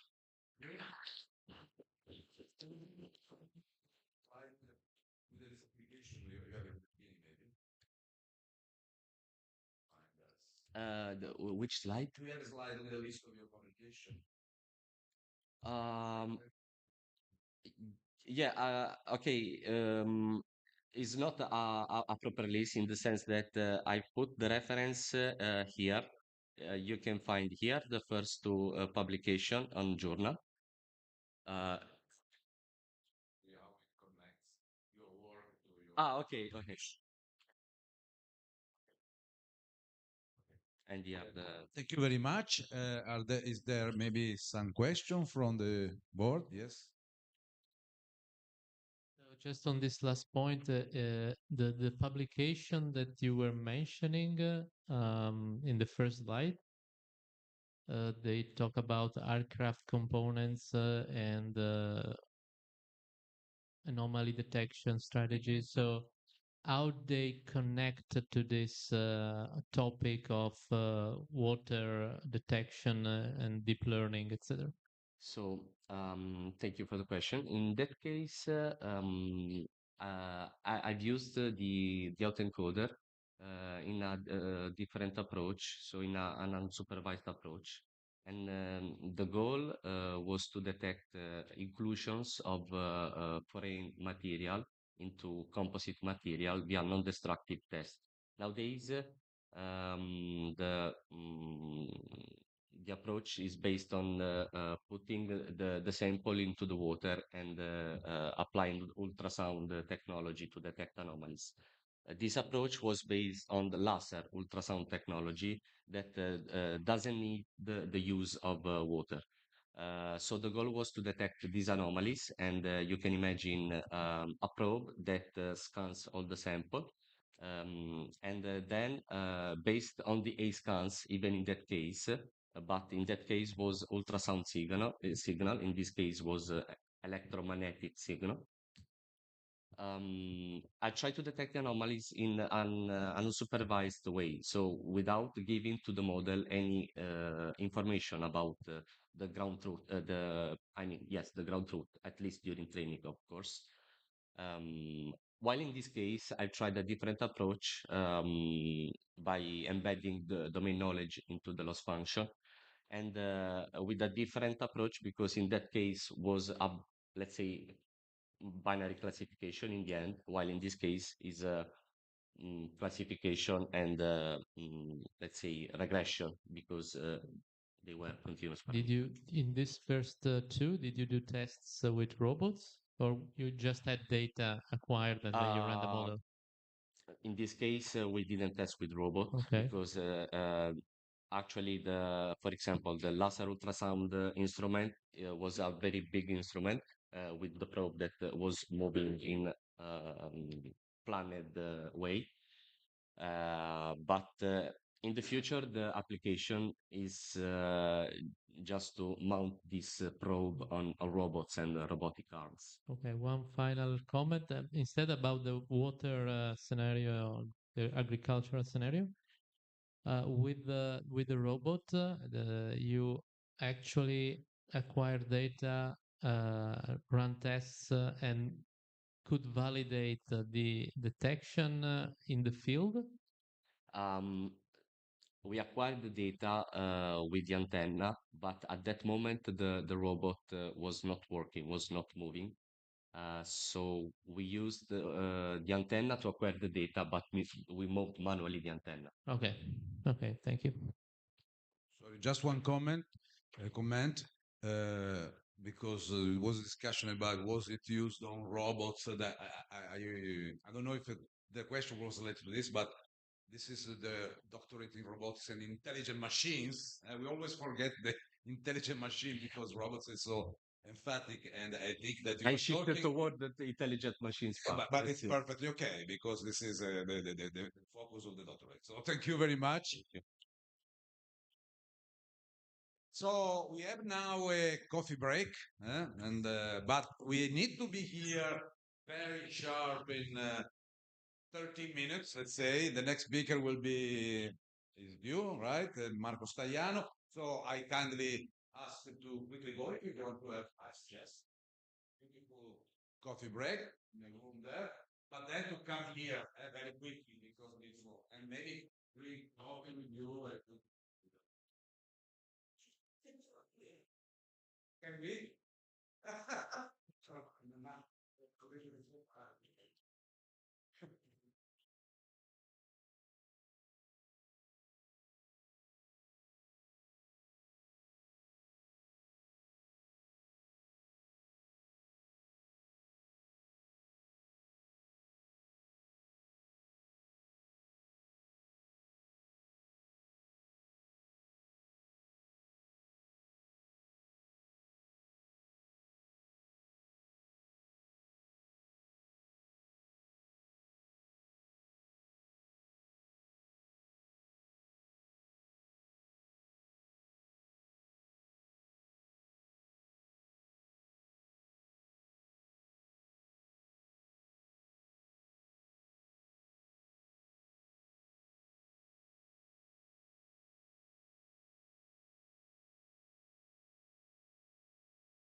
Cosa di due? Allora c'è questo cambio di secondo.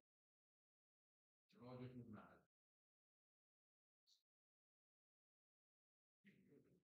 Eccola.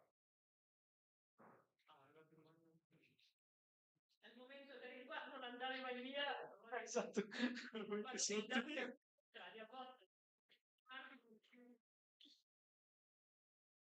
Ok.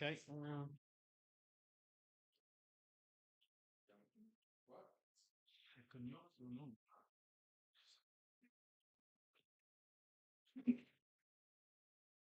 Sì, intanto connetto.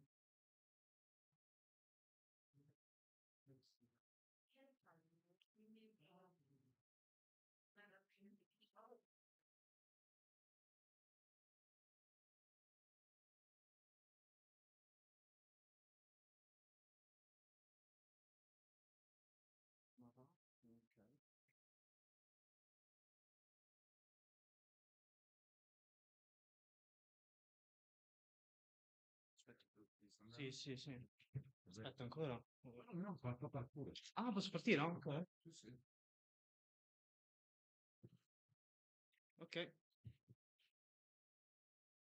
Si vede, ecco. No, Valentino. C'è un problema col touch. No, perché? Mi faceva apparire la... Ah, vabbè, sì, sì. però Oh. non potevo- Il mouse, aspetta. Fammi sedere un attimo, scusami.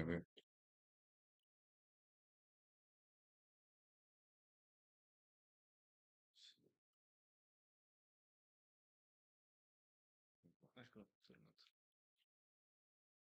Ok. Sì, ok. Okay. Morning, everybody. I'm Marco Staiano, and today I will present you the work that has been done during this last year of PhD in Industry 4.0 with the team Multimodal Sensing for Robot Self-Aware Control with the supervisor Giorgio Cannata and Francesco Grella.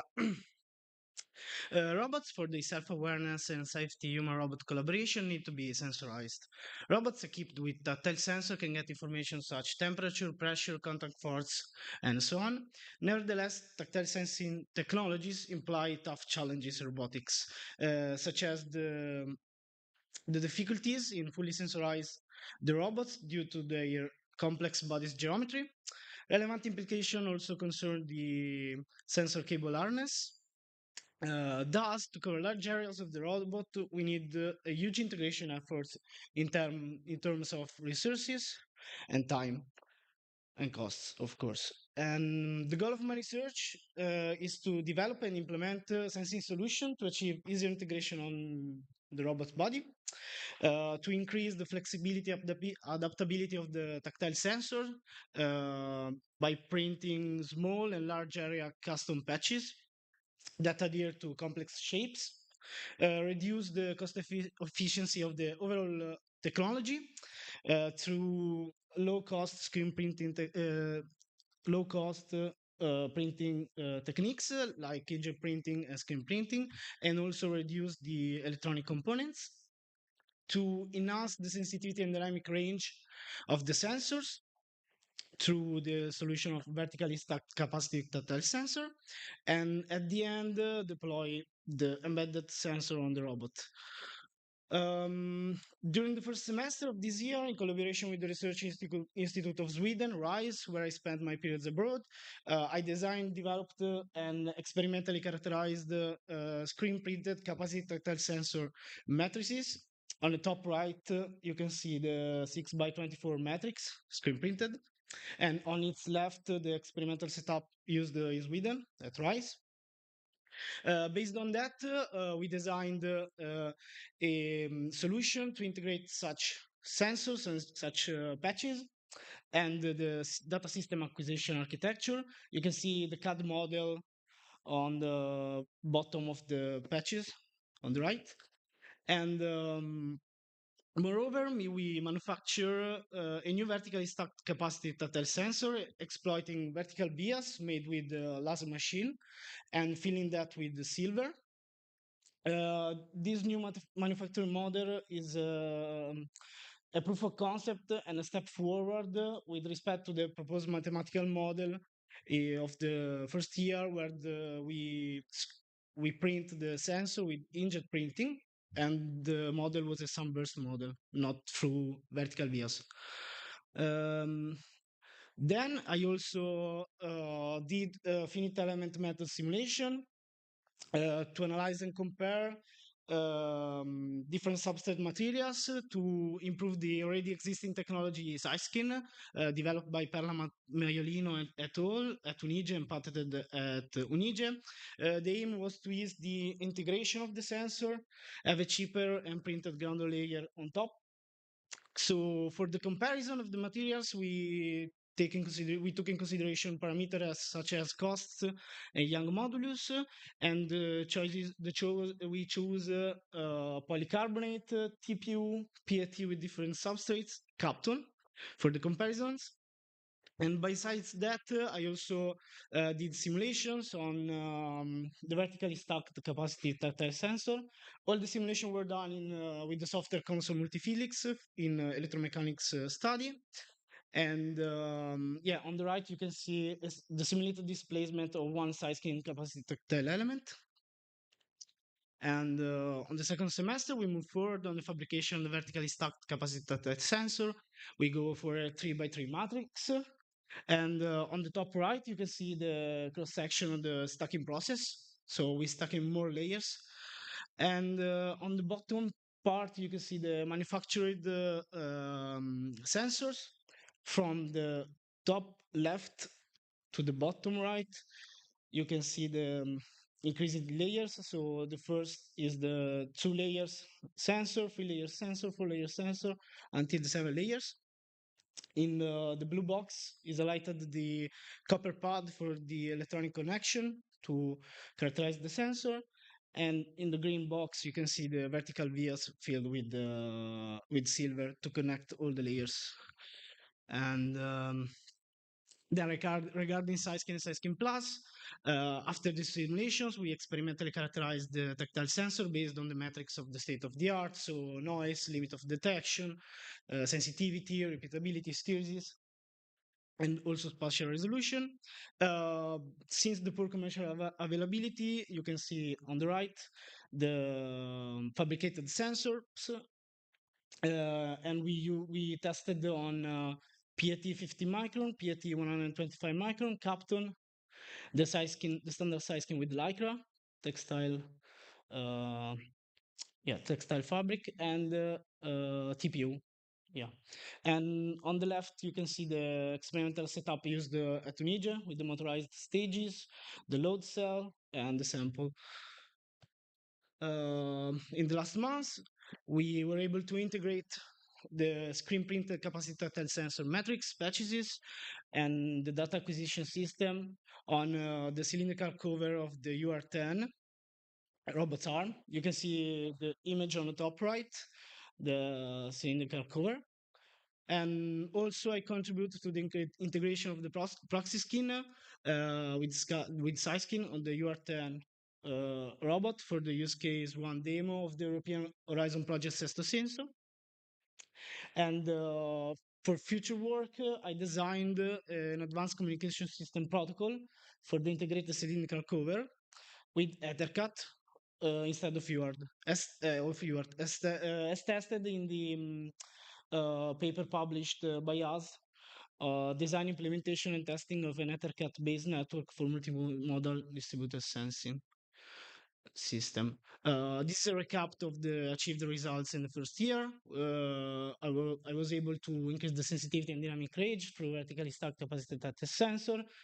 We found a straightforward method to manufacture the capacitive tactile sensor, the inkjet printing.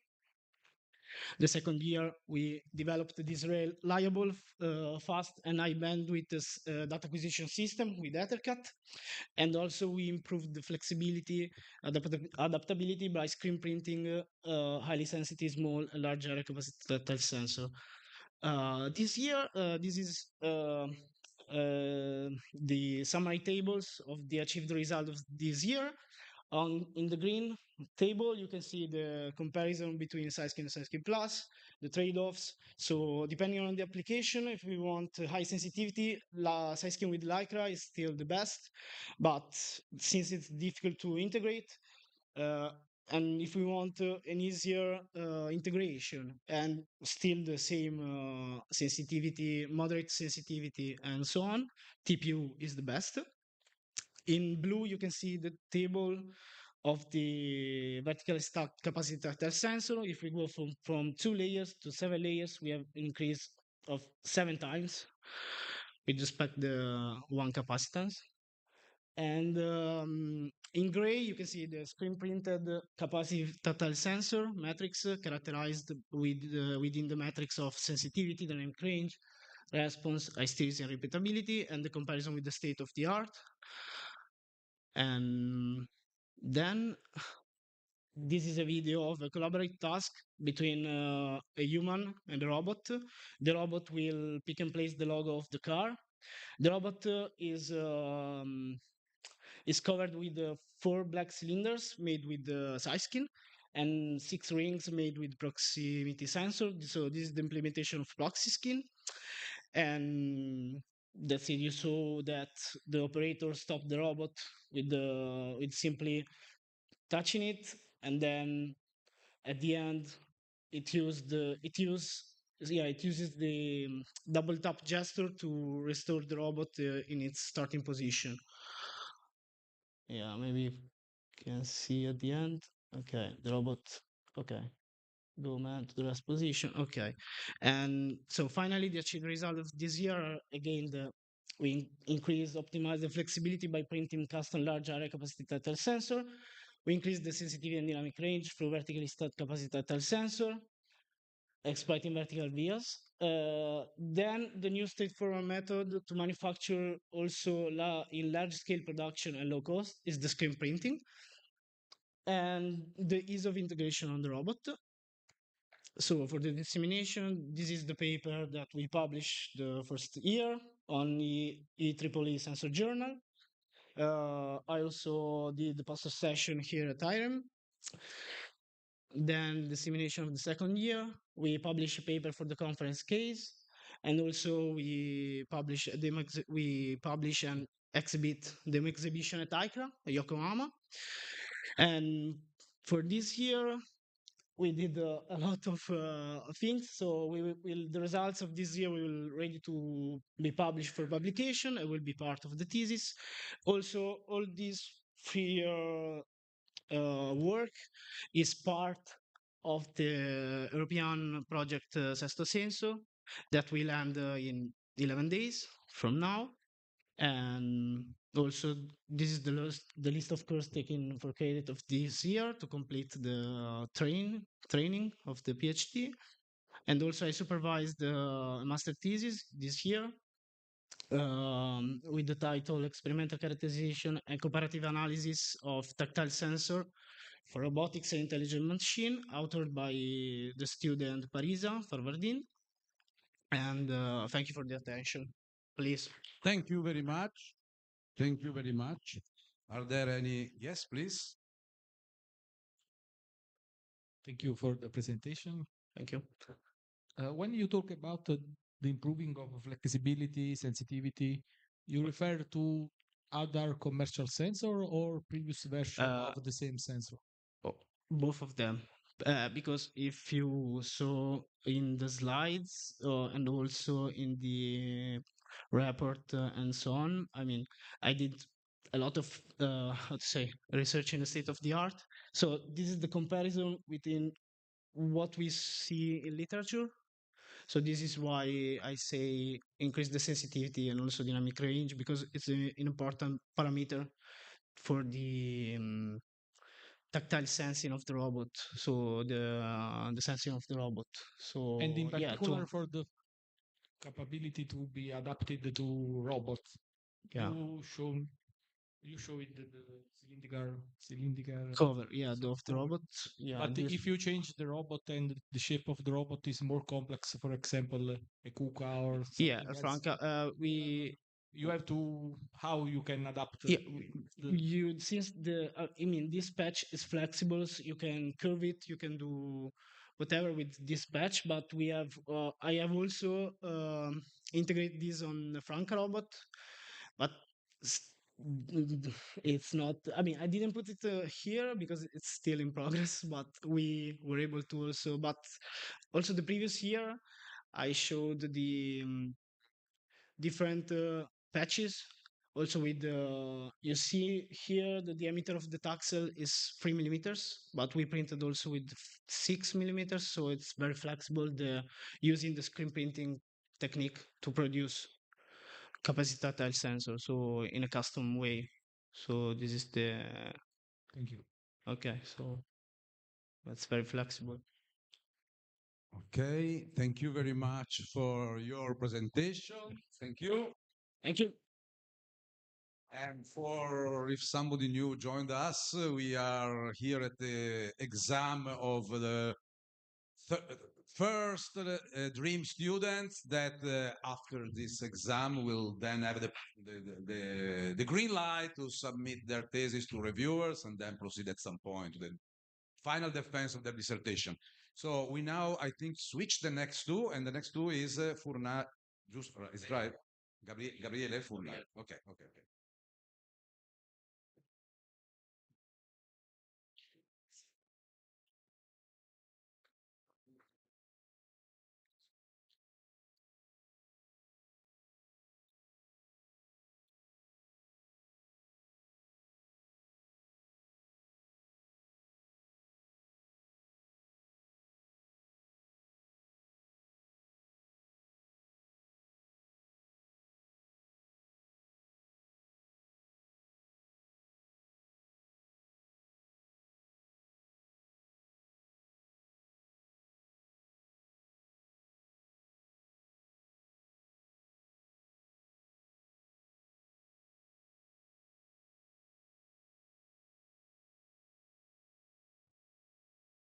So, good morning, everyone. I'm Gabriele Furnari from the University of Modena and Reggio Emilia. My tutor is Professoressa Federica Ferraguti, and I am in the Healthcare and Wellness of Persons program.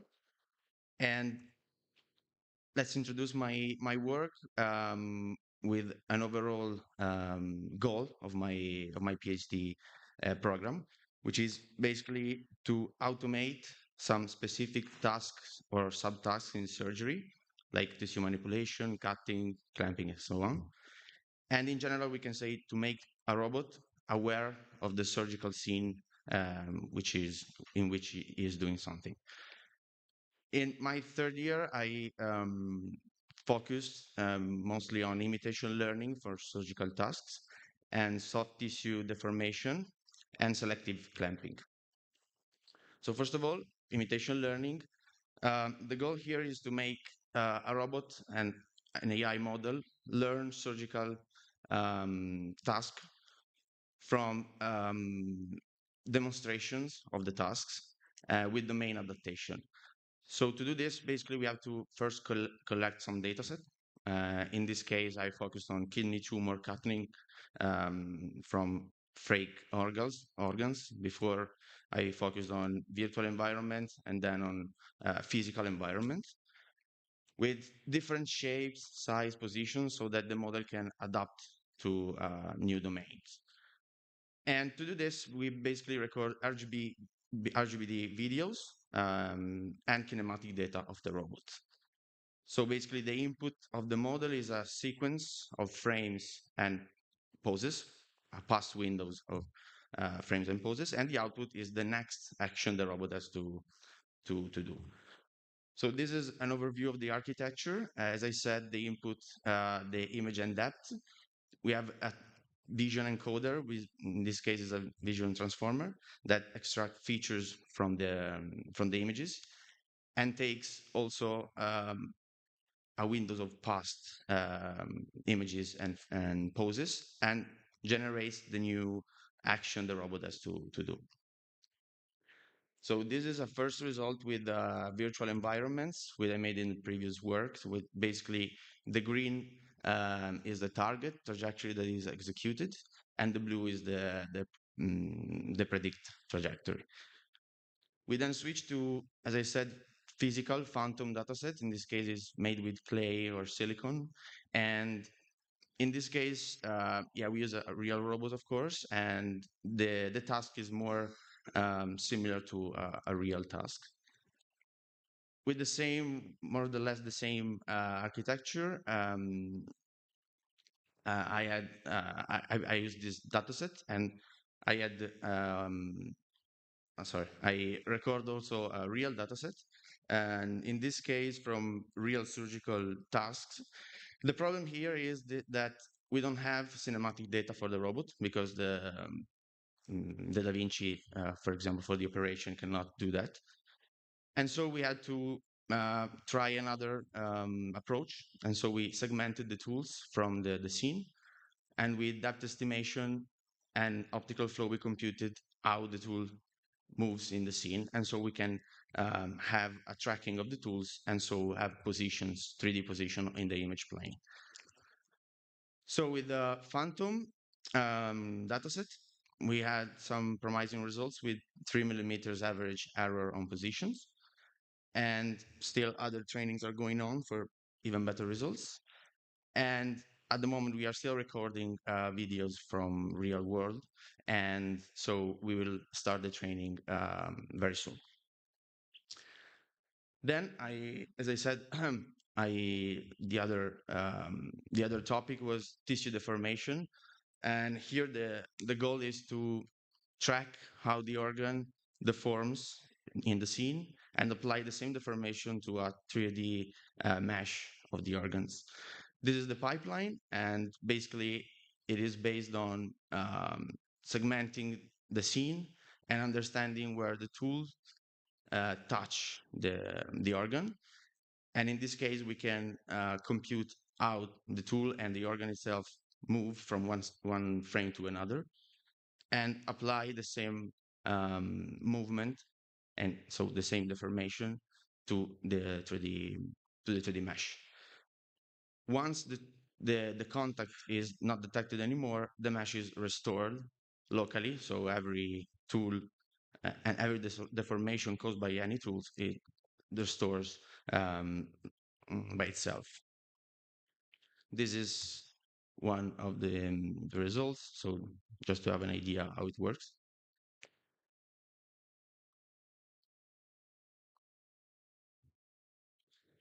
And with this topic, we also, yeah, just to sum up, we have a temporally coherent model of the organs.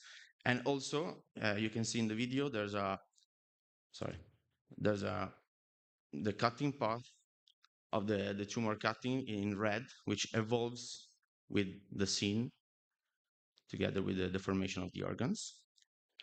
And so we add some metrics, which is silhouette error of 0.001, flow consistency between frames, which is 0.5 pixels, and also depth error of 2 millimeters.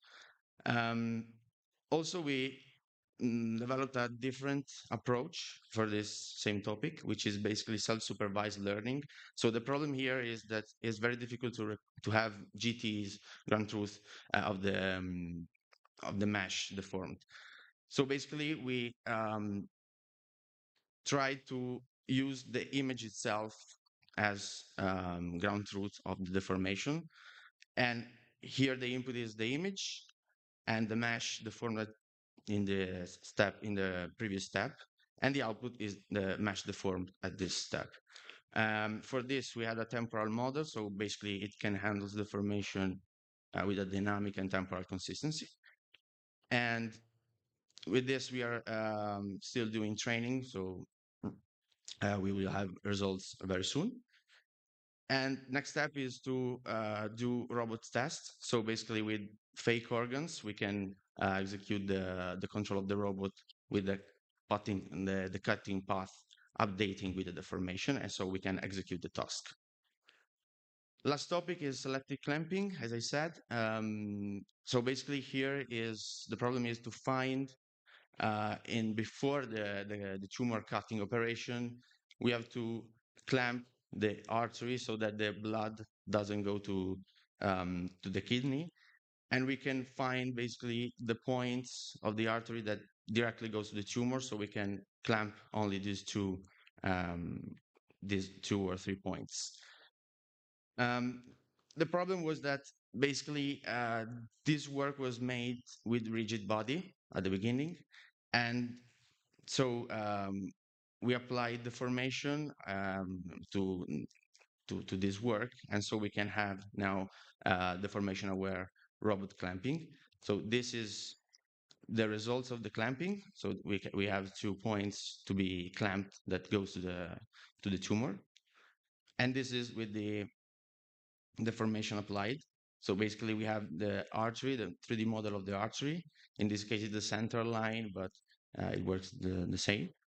And we can see that with the interaction of the tool, the artery move itself. So this way we can have the clamping points that moves and rigidly and not rigidly with the scene that is deforming. So that was it. These are the publications for my PhD, and also there are 2 works that I'm writing right now for TRO journals, and I made my abroad series research period at Orsi Academy, and yeah, that's it. Thank you. Thank you very much for your presentation. Is there any? Yes. So thanks for the presentation. I have a couple of curiosity and then suggestion. So the first curiosity is about the first part. So where you do learn by demonstration. So I was thinking that the size of the tumor would change now patient by patient. Yes. So I was wondering how big should be the data set that you. Yes, that is a very good question. I mean, in this case, we recorded 150 demonstrations, but maybe more is even better. For a matter of time, a matter of yeah, basically time, we did just 150, but there are works that made similar works with even more datasets. So and usually the video are available. So I don't know if there are. I don't think that you go to YouTube and you find video. No. So you have a collaboration probably with. Yes, for example, with Orsi Academy, with the Hospital of Modena. Yeah, so yeah, we can record data, but it's not easy because, of course, the real data set takes time to record, and the operation are not day by day. So yeah. The second is related to the second part. Yes. And I was wondering whether so why when you create this let's say digital twin for the tissue, can you also estimate the stiffness of the tissues that you are touching, or somehow? No, because we choose to basically go for a just vision-based thing. So we didn't want to have like physical properties. Yeah, exactly. Okay. No, and then my suggestion is I read to the report. Yes. And it was full of bullet points. Okay. And, Okay. We love bullet points, but add more text. Probably Okay. it's better. Yeah, I love bullet points too. So I thought it was more clear, but okay. Okay, thank you. Thank you very much. And so we thank the speaker, the candidate. And we move to the next one, which will be Brogi, if I'm not wrong. Yes, please.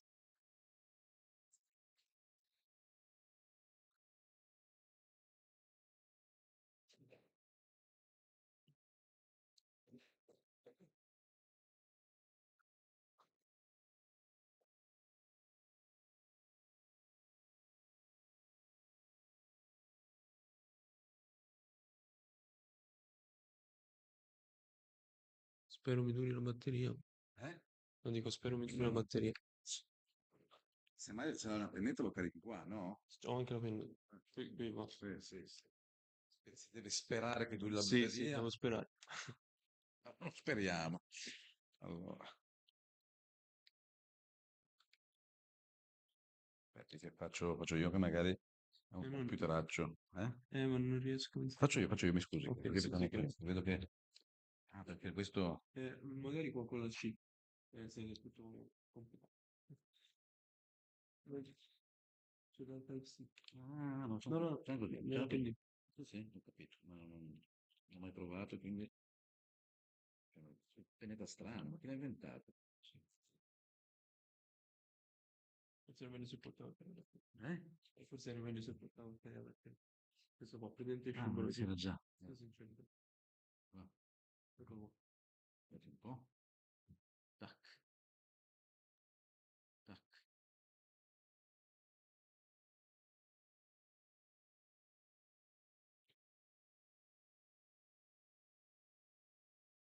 Beh. C'è un brogio.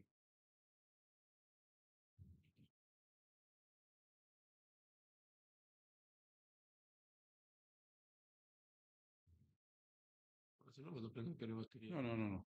Ci siamo.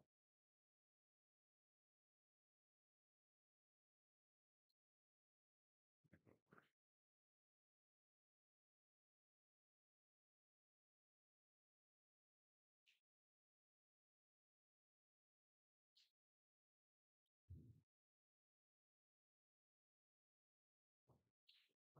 Fai così?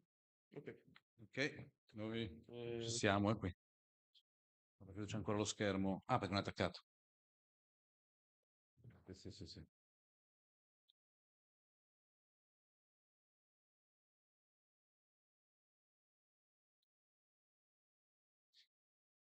Ma che dall'altra parte, aspetta.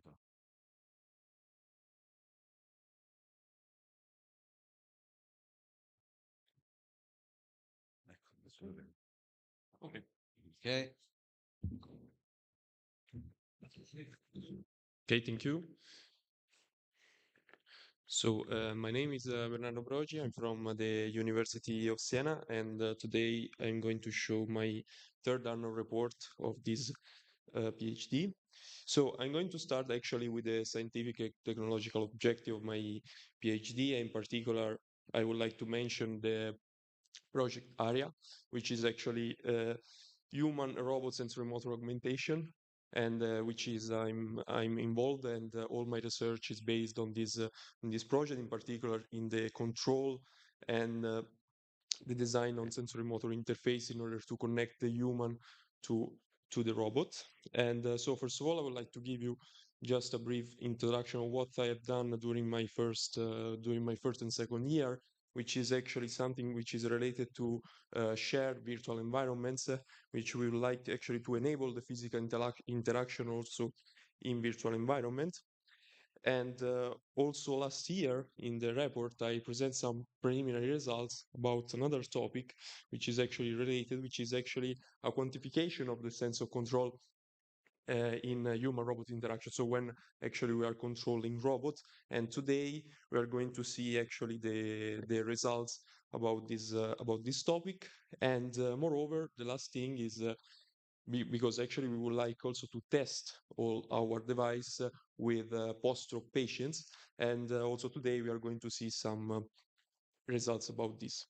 So I'm going to start actually with the first topic of this third year, which is the neurophysiological quantification of sense of control. So I'm going to start briefly with a definition, which is the sense of control, which is actually the individual perception of being the author of an action. And usually in human-robot interaction, this quantification has been done just through questionnaires. So it's just a qualitative assessment. So our goal in this research is try to find something which is quantitative um, for assessing actually the confidence when collaborating with robots. So the idea comes from neurophysiological response, especially that is a reflex, and especially this is the blinking of the eye. that has been seen that is a defensive response, so it's a defensive reflex that is triggered when a potential threat actually comes inside the defensive peripersonal space. So, and actually research found that this behavior can be measured with electromyography and can be also be triggered by electrical stimulation at the level of the end. That's also why it's called end blink reflex. And as we can see from the graph here, especially research found that the response is higher when we have something which is closer to our face, for instance, so our defensive peripersonal space. So the hypothesis here would be how to actually, we would like to exploit this method in order to see what happens when we are collaborating or when, for instance, we are controlling a robot.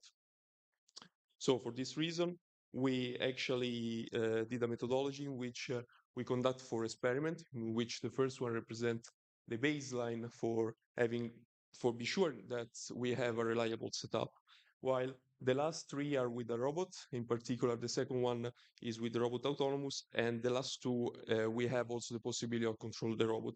And in each of these experiments, we measure the blink reflex, so the blinking of the eye, when the robot or the hand is far and is near, in order to do comparisons. And actually, at the end of this task, in order to do another comparison, subjective comparison of the sense of control, we ask the subjects to do a single item questionnaire. So from the results, briefly, actually what we can see, this is actually in line from the first thing that we saw. Actually, the amplitude of the blink reflex is higher when the robot is not controlled. So when the robot is autonomous, actually what we have is the response will be higher. However, more interestingly, what we have is that when we are controlling the robot, so this difference starts decreasing. So, for instance, what we have is the amplitude of the blink when the robot is near but is under our control is less. So this can be seen also from a correlation analysis, in which actually what we have is that based on the result on the survey, the higher the perceived sense of control, the less the blink reflex increase. So as I said, this is actually something regarding the quantification of human confidence. However, what we would like to do is we would like to actually to augment human capabilities and actually to exactly to see what we can do with robots, and especially in this case with patient related to my work.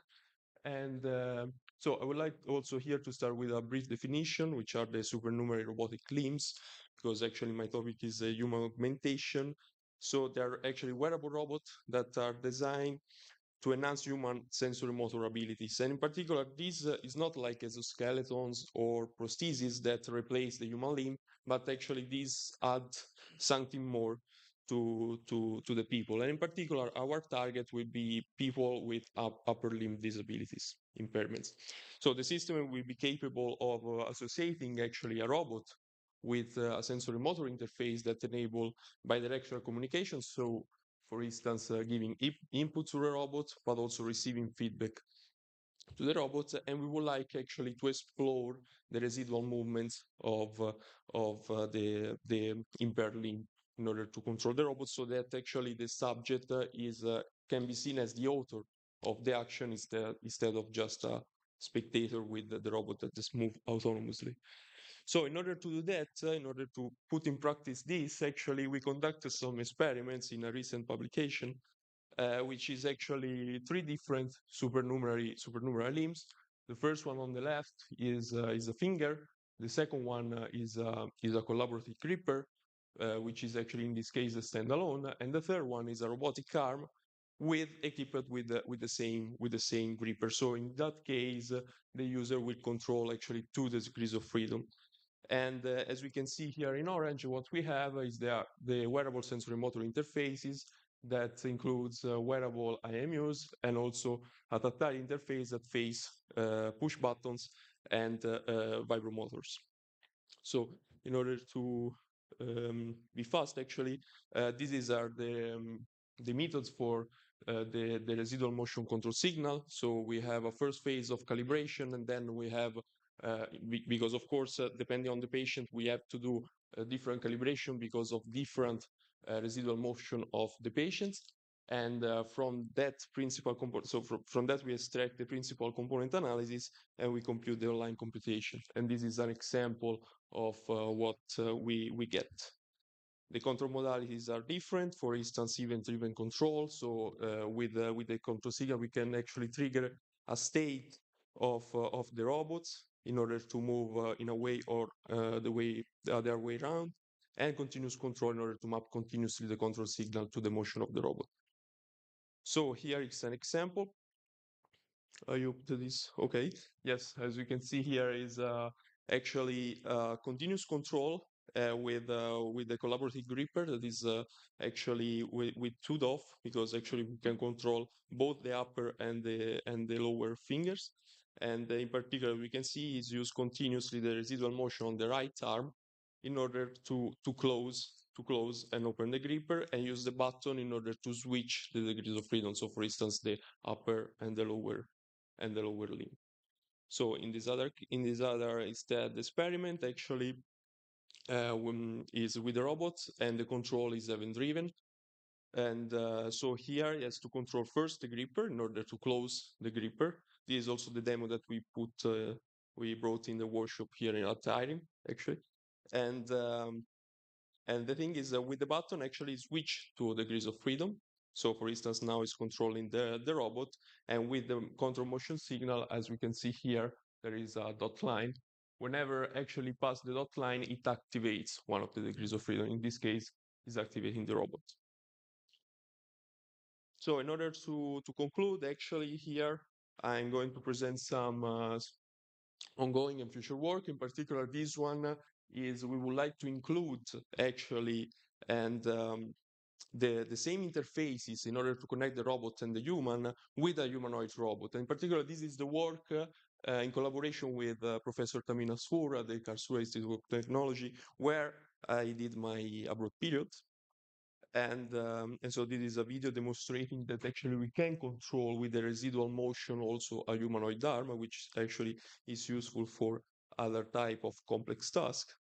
And eventually here, another ongoing work is in collaboration with the Hospital of Paraplegic in Toledo with Professor Antonio Oliviero, and in which actually the target population here are spinal cord injury patients, in which actually we would like to explore also here the same methods, but however, in this case, without, for instance, the device with the buttons, to actually control, in this case, a dual arm setup. And we would like also to see the result. So with this, here is the list of my publication, the courses and the school, and I would like to thank you all for that. Thank you very much. I will ask a question. Yeah. I'm curious, is there a link between the first part you described, the eye blink reflex for measuring the confidence, and what you did in the second part? Because I didn't see you using this. Yes, exactly. Yes. Yes. No, or not? no, I didn't use it in this part. We would like to. Yeah, okay, but use. then my second part is that means that probably the fast way to measure quantitatively, because questionnaire is a quantitative tool, is considered maybe subjective but quantitative. It's still to use the questionnaire in the second part of your work. Yeah, actually, I mean, because it looks very complex to measure the exactly eye blink. exactly. Yes, yes. So the parts are correlated in a sense that actually, since with also patient we are using different interfaces, we would like to see actually the interface that the user prefer, for instance. So this can be used for that. Of course, since actually this work I did actually this work in parallel, was impossible to merge the two work.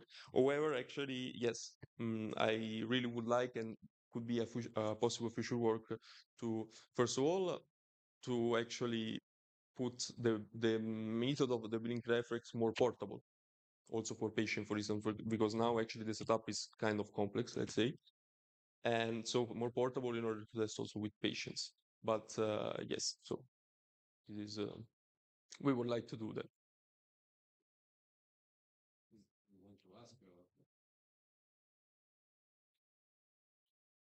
I have a couple of recommendations. Yeah, sure. The first is general. I think that so you present wonderful work, really interesting, and with several aspects. So one thing that I miss a little bit that I recommend you to pay attention for the thesis and for the final presentation is to clearly highlight your contribution with respect to the group in which you are working. No. Yep.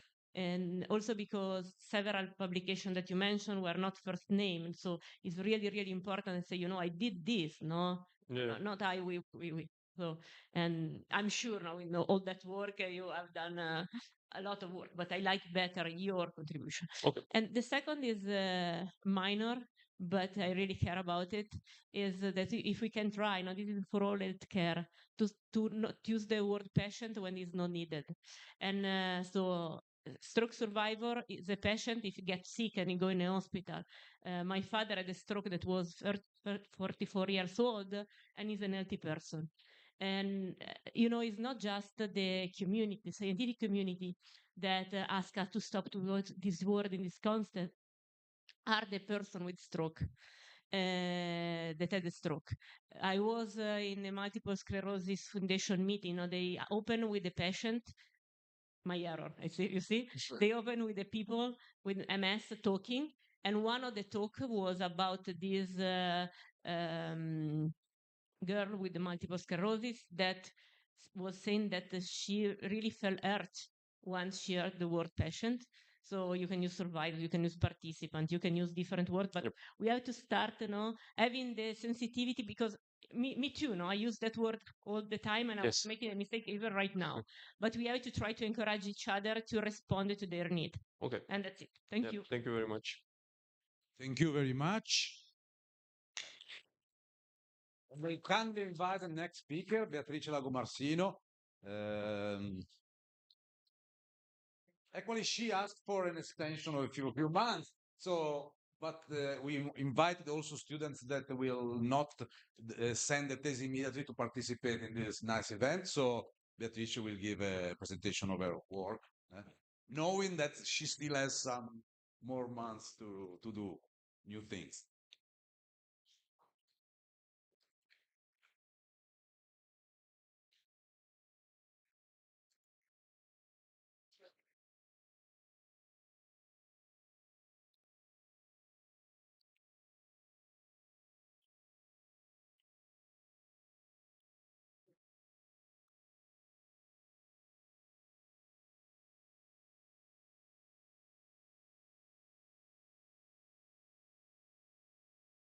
Okay.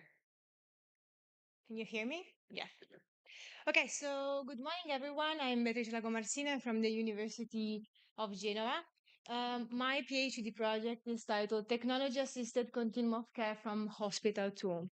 So I will extend for a few months, so I will present the results that I obtained so far. So the general context of my project is assessment in general, and I would like to present some statistics because the population in the world is increasing more and more, but also the number of people with neurological disease and people that is the elderly people, the number of elderly people is increasing. And so there is the need for health in general. And also the healthcare pathway is quite important, but the idea that there is the need for tools to follow and to manage it in some way.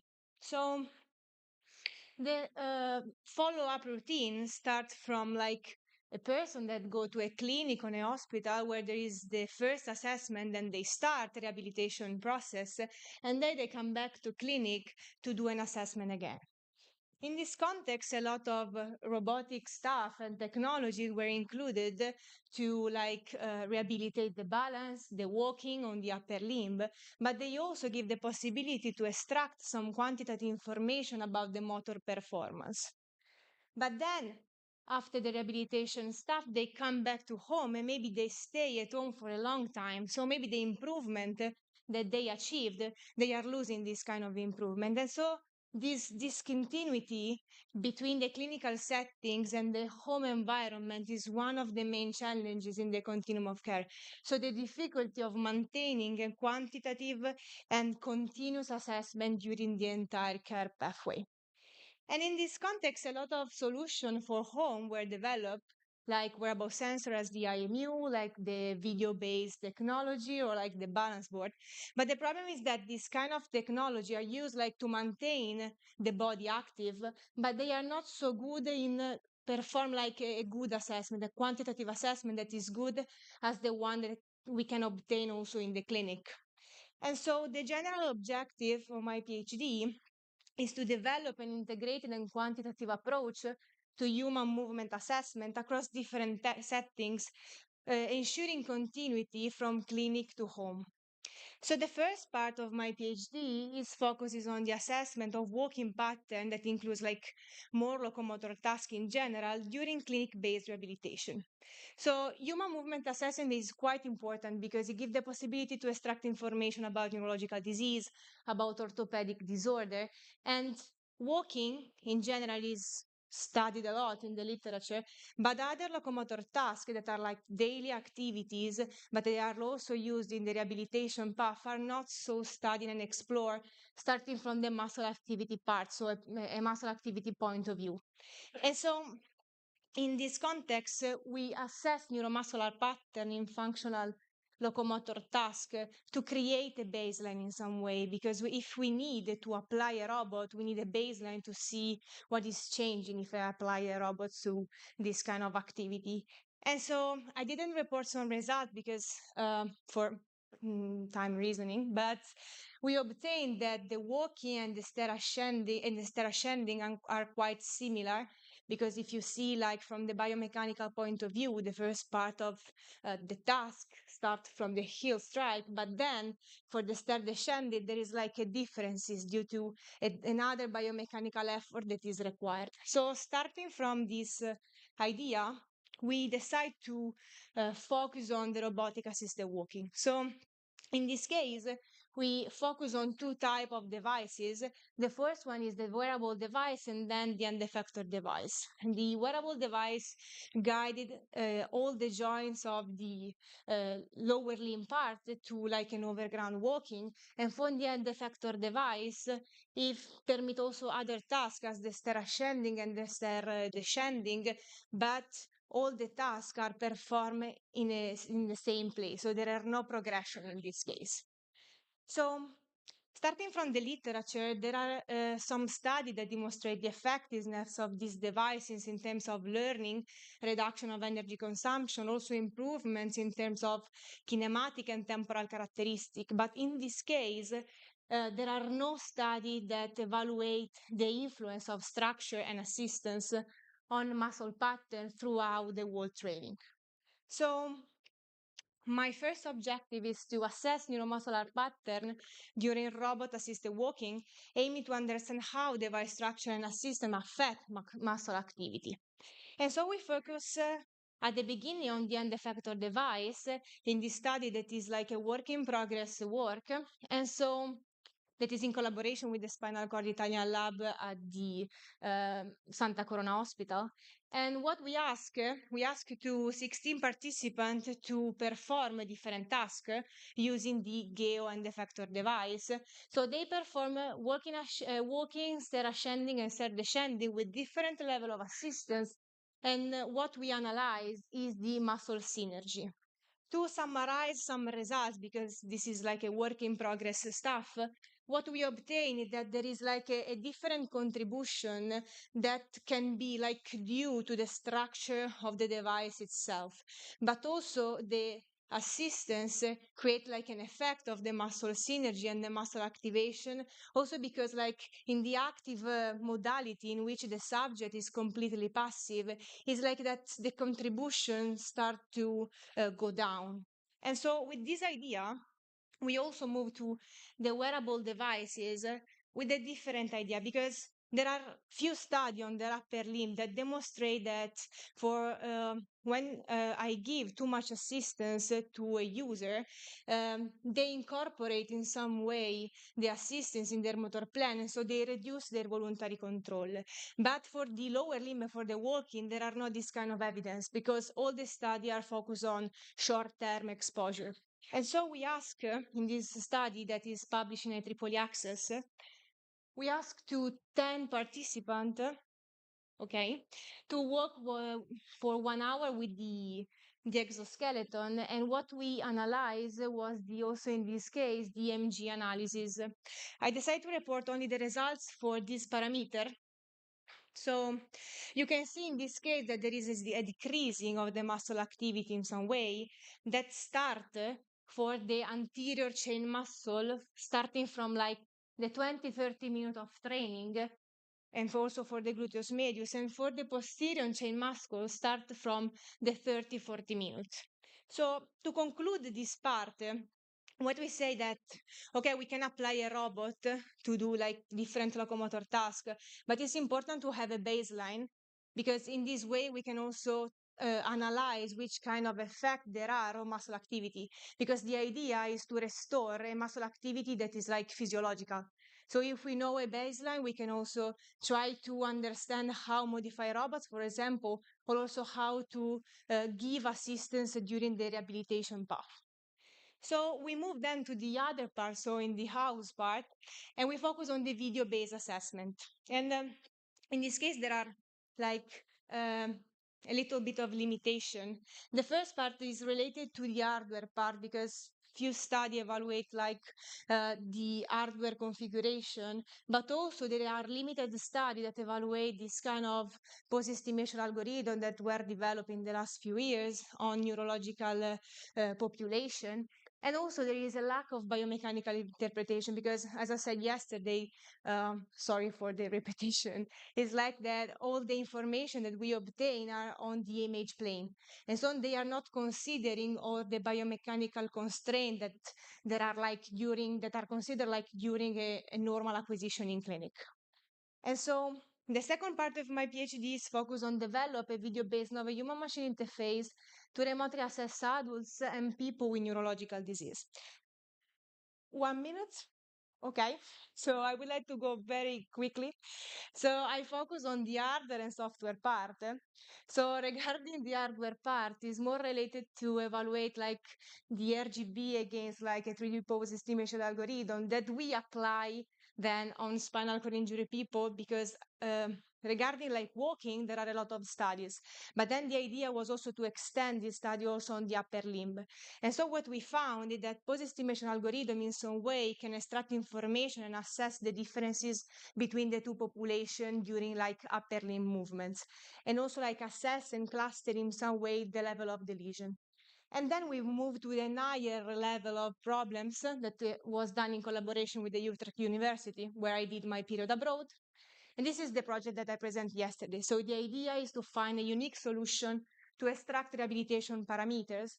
And so we used a common input that is the simple, because we cannot take simple starting from stereophotogrammetric data, RGBD or RGB data. And so these are the results. So in some way you can there are no lies. Okay. You can say that in some way there is like a good results from the ground through joint angle compared to the estimated one. So sorry for the timing. So to conclude, I try to fill the gap starting from the clinic to like complete the assessment in clinic, and then to go home also to obtain some high level assessment also at home.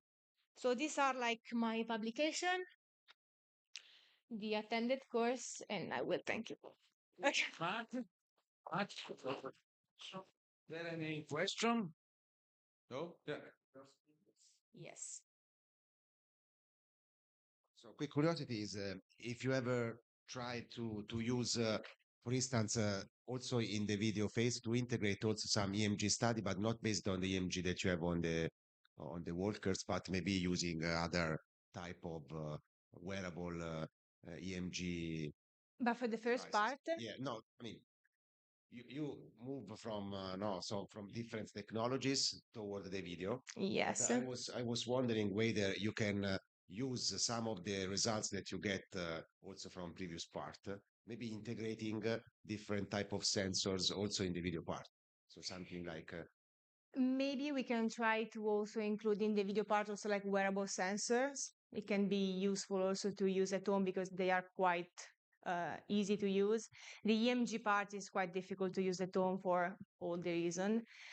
But I think that the part of using an RGB camera, I think is the most simple things to use at home, right? Because everyone has. And not only the RGBD, because it's quite difficult to find it also now, but maybe an RGB is the most easy stuff. Thank you very much. Grazie. Thank you very much. Yeah. Thank you very much. We have now Fazal. Yes, please. Do you have your presentation in a USB pen? Sorry? Already copied. Okay, perfect. Great. So it's not connected, however. Should connect again.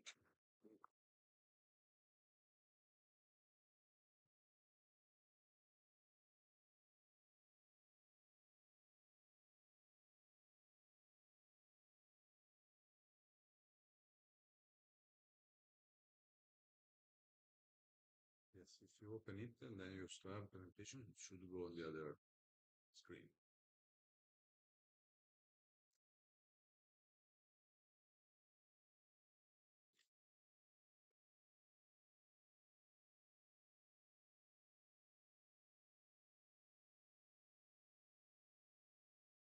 What's happening? No, no.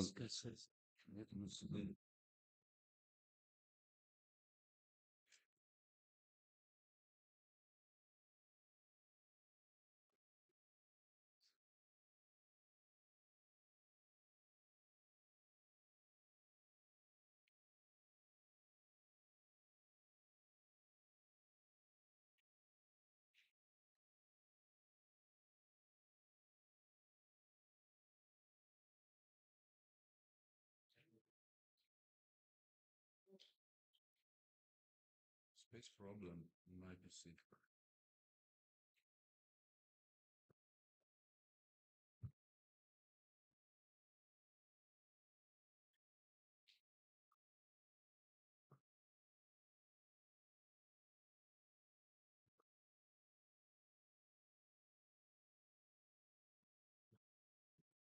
Thank you. So you have 10 minutes and plus 5 minutes questions. Whenever you're ready. Good morning, please. everyone. Yeah. I'm Tanzil Ahmed Fazal, and I'm doing research for design development of a compact multimodal sensor for different grippers under the supervision of Professor Salvatore Pirozzi. There are some objectives of this research, which includes design and development of compact multimodal sensor suite and integration of multimodal sensor with different grippers, different applications including human-robot interaction, fresh food handling, and the development of another sensor, which is endoscopic stereo vision. Let's start with the small literature. There are different transduce technologies which can be categorized in two major classes. The one is continuous deformable medium, which has different flexible. We can divide the deformable medium, like for example in biotech sensor they have the fluid filled between the contact and the sensor. In a piezoelectric film sensor they have a deformable thin film between the sensing and the contact part. And the gel side sensor they have the deformable gel, which can be used for the deformations of contact between the sensor and the skin. The other category is tactile array-based sensors, and our sensor lie in this category. So there are some commercial solutions from this category, including Zella robotic sensor. They have the matrix of they have an array or matrix of different sensors. And another sensor is optical tactile sensor.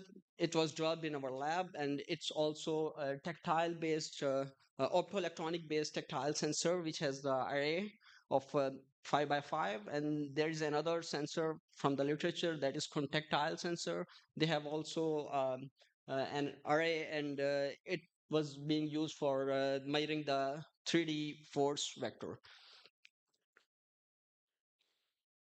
So these are the three sensors that we have developed so far, starting with the very first version of our sensor. Actually, it has different capabilities, including tactile. It has the time of flight for pre-touch capabilities and IMU.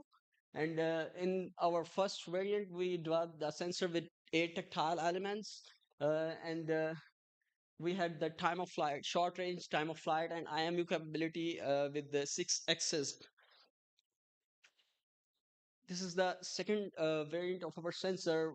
We try to improve the spatial resolution of this sensor with a better tactile array, 4 by 3, and we try to improve the IMU capability of this sensor. And as you can see on the left hand side, we have the front and front and back side of the real sensor, mentioning all the parts, including microcontroller, connectors, texels, and different op-amp based buffers. And we try to increase the efficiency of this sensor. This is the third variant that we are working with. This is the multi-model fingertip for specifically designed for the SEEDS anthropomorphic robotic hand. And this is the multi-layered PCB for anthropomorphic hand. As you can see, we have an array of 3 by 3 tactile elements with an antenna connector for the wireless communication that can be Bluetooth or Wi-Fi. And we have the better range time of flight in this sensor. In the previous sensors, we used the PIC controller, but in this sensor, we have used 12-bit ESP32 microcontroller, and the inertial measurement unit, which was in the previous case that has 6 axes, but in this case, it has the 9 axes. And as you can see on the right hand side, we have the cross section mentioning the the arrangement of sensor in a compact fingertip. As you can see, there is a taxel and the distance between the silicon pad. So that is the monotonic range to operate the sensor in a stable way, in stable conditions. This is the block diagram of our new sensor. We are working with this sensor in the range of 3.3 volts, and we are using the PWM based signal to control the intensity of LEDs for different applications. We can control the intensity of our sensor, and we are using the I2C protocol for other two sensors, time of flight and inertial measurement unit. And we can extend the capability of this sensor by using the wireless communication on Wi-Fi and Bluetooth. And we are using this sensor with our ROS node on our PC, and the communication is being done by I2C. This is the software architecture of our sensor. This is the very simple pseudocode for the microcontroller side firmware, and that side is the pseudocode for ROS node being hosted on the PC. So we have integrated our sensor with different grippers for different applications. For example, for agri-food applications, for human-robot interaction. On the right hand side, you can see these are the raw signals without any offset, and we can remove the offset to use it for our specific application. And on the right bottom, you can see we have tried to compare the signals, tactile voltages, with the force signal that was being generated from the load cell.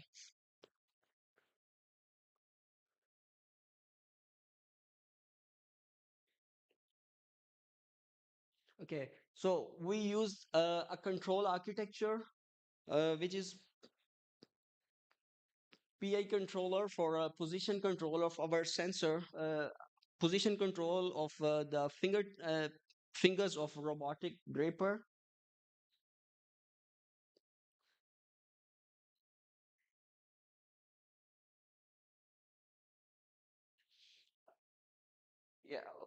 we are using the tactile sensor as the feedback of this control loop.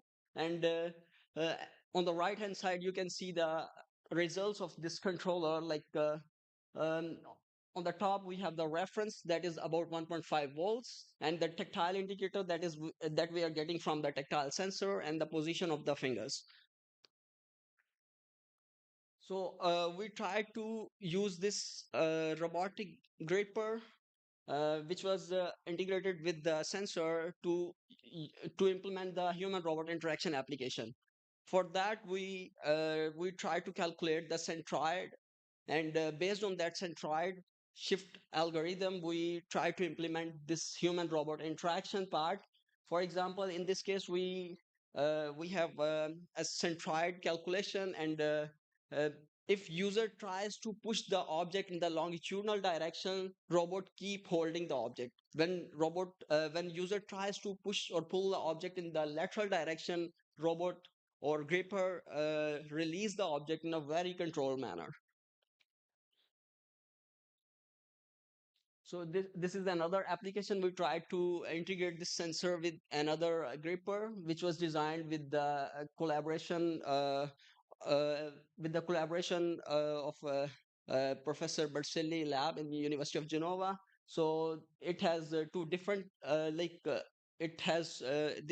this gripper has two different parts. The upper part and the lower part. The lower part is for the configuration of robot fingers, and the upper part is to control the fingers. And for the controlling the lower part, we use position control, but for the finger position regulation, we control the velocity control that was implemented using the proportional controller. And this is the application that we implemented using this gripper. As you can see in the videos, there are different configurations of the gripper that we use, like parallel, spherical, tripod, multi-pick, and scoop. Like in different configurations, we can grasp different objects. And on the right hand side, you can see a result from the eggplant grasping. On the top, it's the tactile signal, then accelero, and the gyro signals. This is another sensor that we developed in our second year for that is based on very off-the-shelf cameras, which is endoscopic stereo vision, and we extracted the we try to extract the 3D object based on the following steps. We try to calibrate the camera using frames of right and left camera, and based on that cameras, we try to generate the coordinates and then calibrate the camera. After calibration, we try to reconstruct the scene, and after reconstruction, we try to estimate the distance and the diameter. These are the results that we got from this endoscopic stereo vision. On the right hand side, that you can see the maximum distance error is about 2.5%, and the diameter error is about 9.2%. In the third year, this is the work plan that I followed. I've spent some time on the integration and application, and then design of the third variant of our sensor. So these are the publications. The last one is in progress. These are some references, and this is the training that I have gone through the third year. And thank you. Thank you very much. Thank you very much. Is there any question from the board? Okay, I have a question concerning the gripper and the sensor that you developed. I understand that one of the objectives was the gripping of maybe soft object like food and so on, which makes sense because you are in the agri-food also curriculum. What I was wondering is the same sensor could be used to do other things like doing a caress to a person, so a movement, right? That gripping. So it has the characteristic to do something like following a profile or maybe following and caressing a person or a different kind of skills that require touch. I was wondering. No, I guess for now we cannot do like You have not done that, Yes. but I was wondering if the kind of technology has the characteristic to be adapted to these other situations. I Never thought about that. Okay. Thank you. And so thank you very much for your presentation.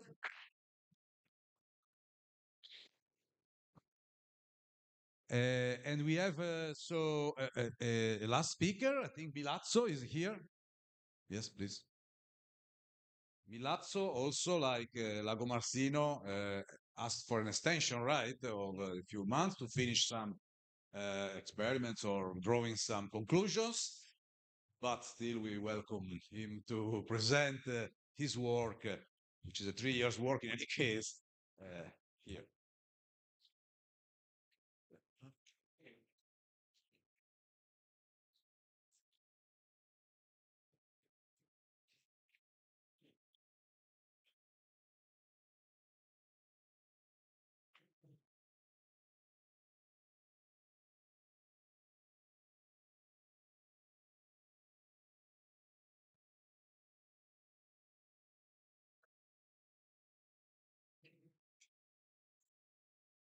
Okay. So hi, I'm a PhD student at the Softbots Lab in IIT, and I'm gonna present my work that's toward natural bionic limbs via soft robotics and variable stiffness actuation. So human beings adapt the stiffness of their joint to different tasks, exploiting a compliant behavior to achieve gender interactions and being able to dynamically change their stiffness to achieve high efficiency in energy transfer or resist perturbation. However, if we look at how prosthetic limbs are currently done, all these devices have rigid actuation and fixed impedance.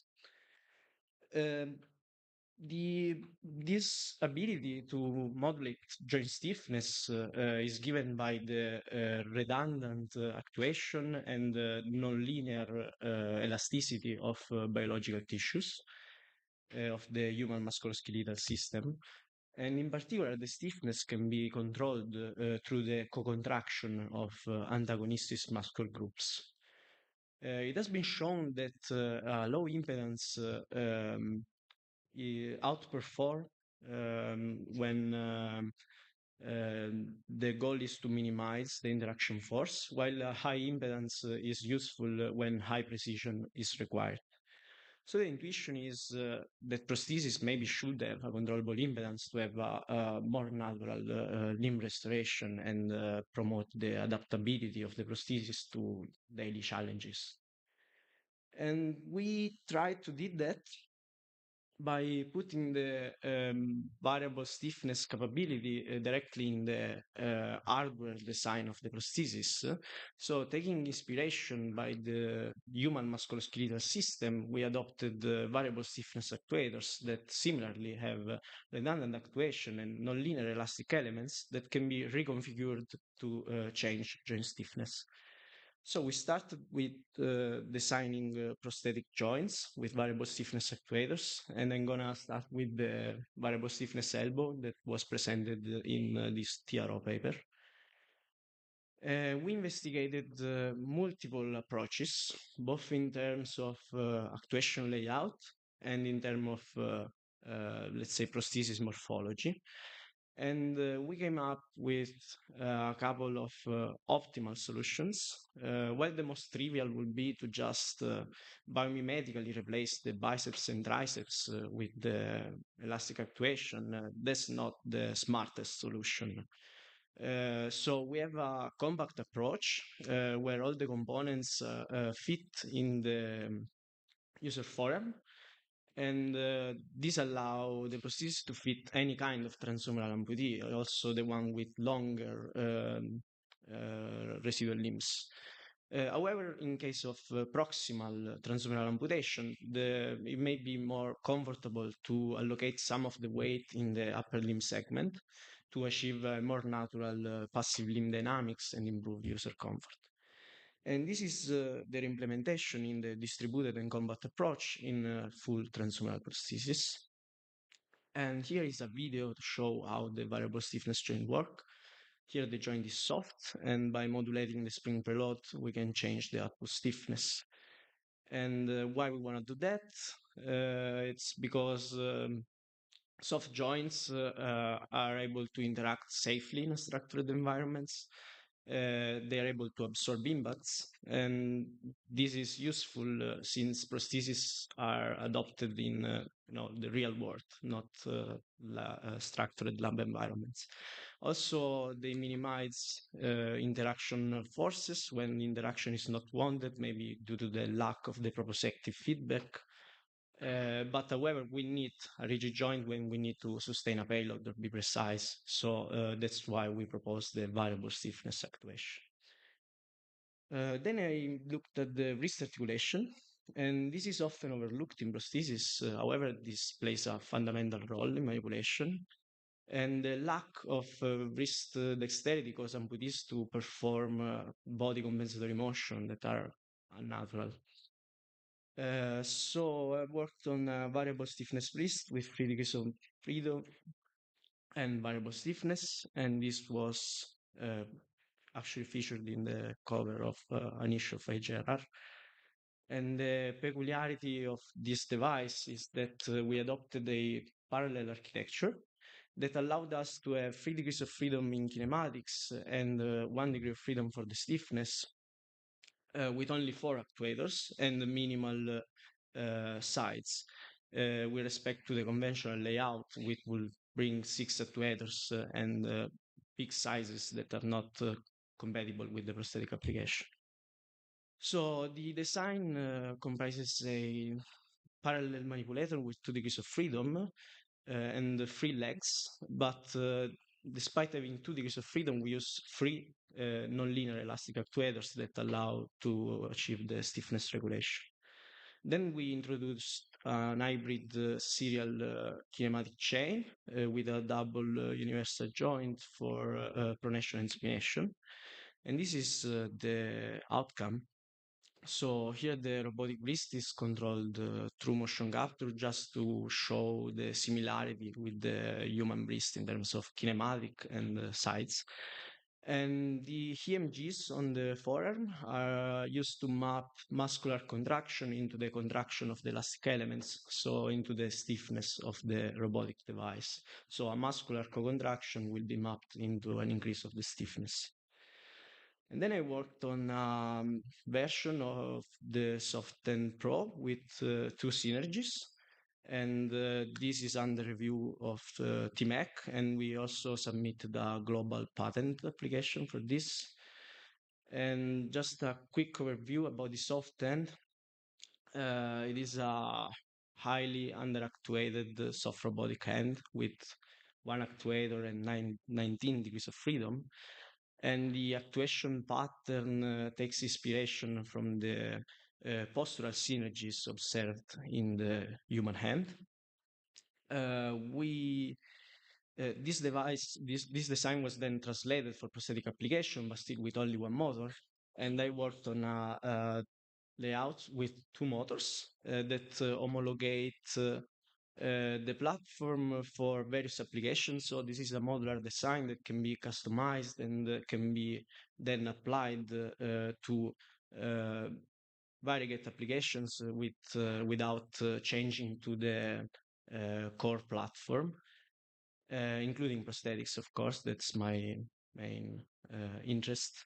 And also this novel actuation layout is way more efficient and more durable due to the new characteristics. And these are some video about the synergistic behavior of the hand. And thanks to the elasticity, it can adapt to different objects without changing the control strategies. Here was just on and off control. And also the elastic elements make the hand very durable and robust. So that's why that's ideal for unstructured environments.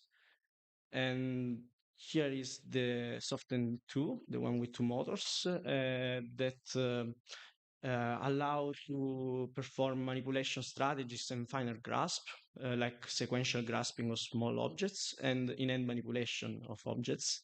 And here I want to highlight that the in-hand manipulation was performed with just two motors, open loop control, just sliding a control slider, and the hand will adapt to the object size and manipulate. And the final outcome is the first transhumeral prosthesis with variable stiffness. And actually is a bit more because we adopted a modular layout. So we have a modular platform that can be customized to the user needs in terms of morphology, in terms of control skills. And again, I want to highlight the importance of the variable stiffness in daily scenarios. So with a low elbow stiffness, we can adapt to the environment and have low interaction forces. And this is, we say, useful due to the lack of the proprioceptive feedback in prosthetic devices. And however, the high joist stiffness is necessary for the disturbance rejection, for example, here in precision tasks. And I have some more ongoing work about the clinical evaluation of the Soften Pro in home environments and something about the stiffness control in human beings at the motor neuron level. And now I'm working also on the control of multiple degrees of freedom prosthesis using compensatory motion based on past work from our group. And yeah, this is the list of applications. I have 3 journals, 2 conferences, 3 abstracts, and a patent. And I did my training activities, and yeah, that's it. Thank you very much. Thank you very much. Is there any question from the jury? Yeah. Just one curiosity about the wrist mechanism. The variable stiffness is in the actuation, right? So Yes. all the components are rigid here, right? For the The translation. kinematics, yes. Okay. So have you ever tried to do some robustness test to this, like you did for the end? So if you do like this, I don't think that it will survive. No? Yeah, I mean, No, of course, it's aluminum, no? So that's not the same kind of. No, I was just curious. I totally understand it. I was just curious if you have tried to introduce softness also in the mechanism. No, we didn't try. Also, we are trying, but it's a mess. So yeah, good. I mean, there are some works, also recent works that try to do that. I think that the style of the lab is more about the introducing the softness in the tendon-driven mechanisms.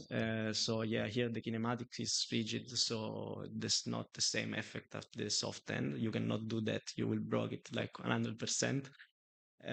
But still it promotes the adaptability with the actuation. Okay, thank you. Thanks. Thank you very much. I also have a very quick question. Sorry, you may have said that, but I missed it. So you had the variable stiffness part in the soft end, right? In the process. No. The soft end. My contribution was to add the second motor in the prosthetic version. Okay. We changed the. I understood that the person might control the hand hasn't variable stiffness yet. Okay. Thank you very much. And we thank the candidate. You're not a candidate for now. You're just because we asked for an extension. So I thank everybody for being here and also people online, if there are any. So we close this session that I remind you was aimed to evaluate third year DRIM students.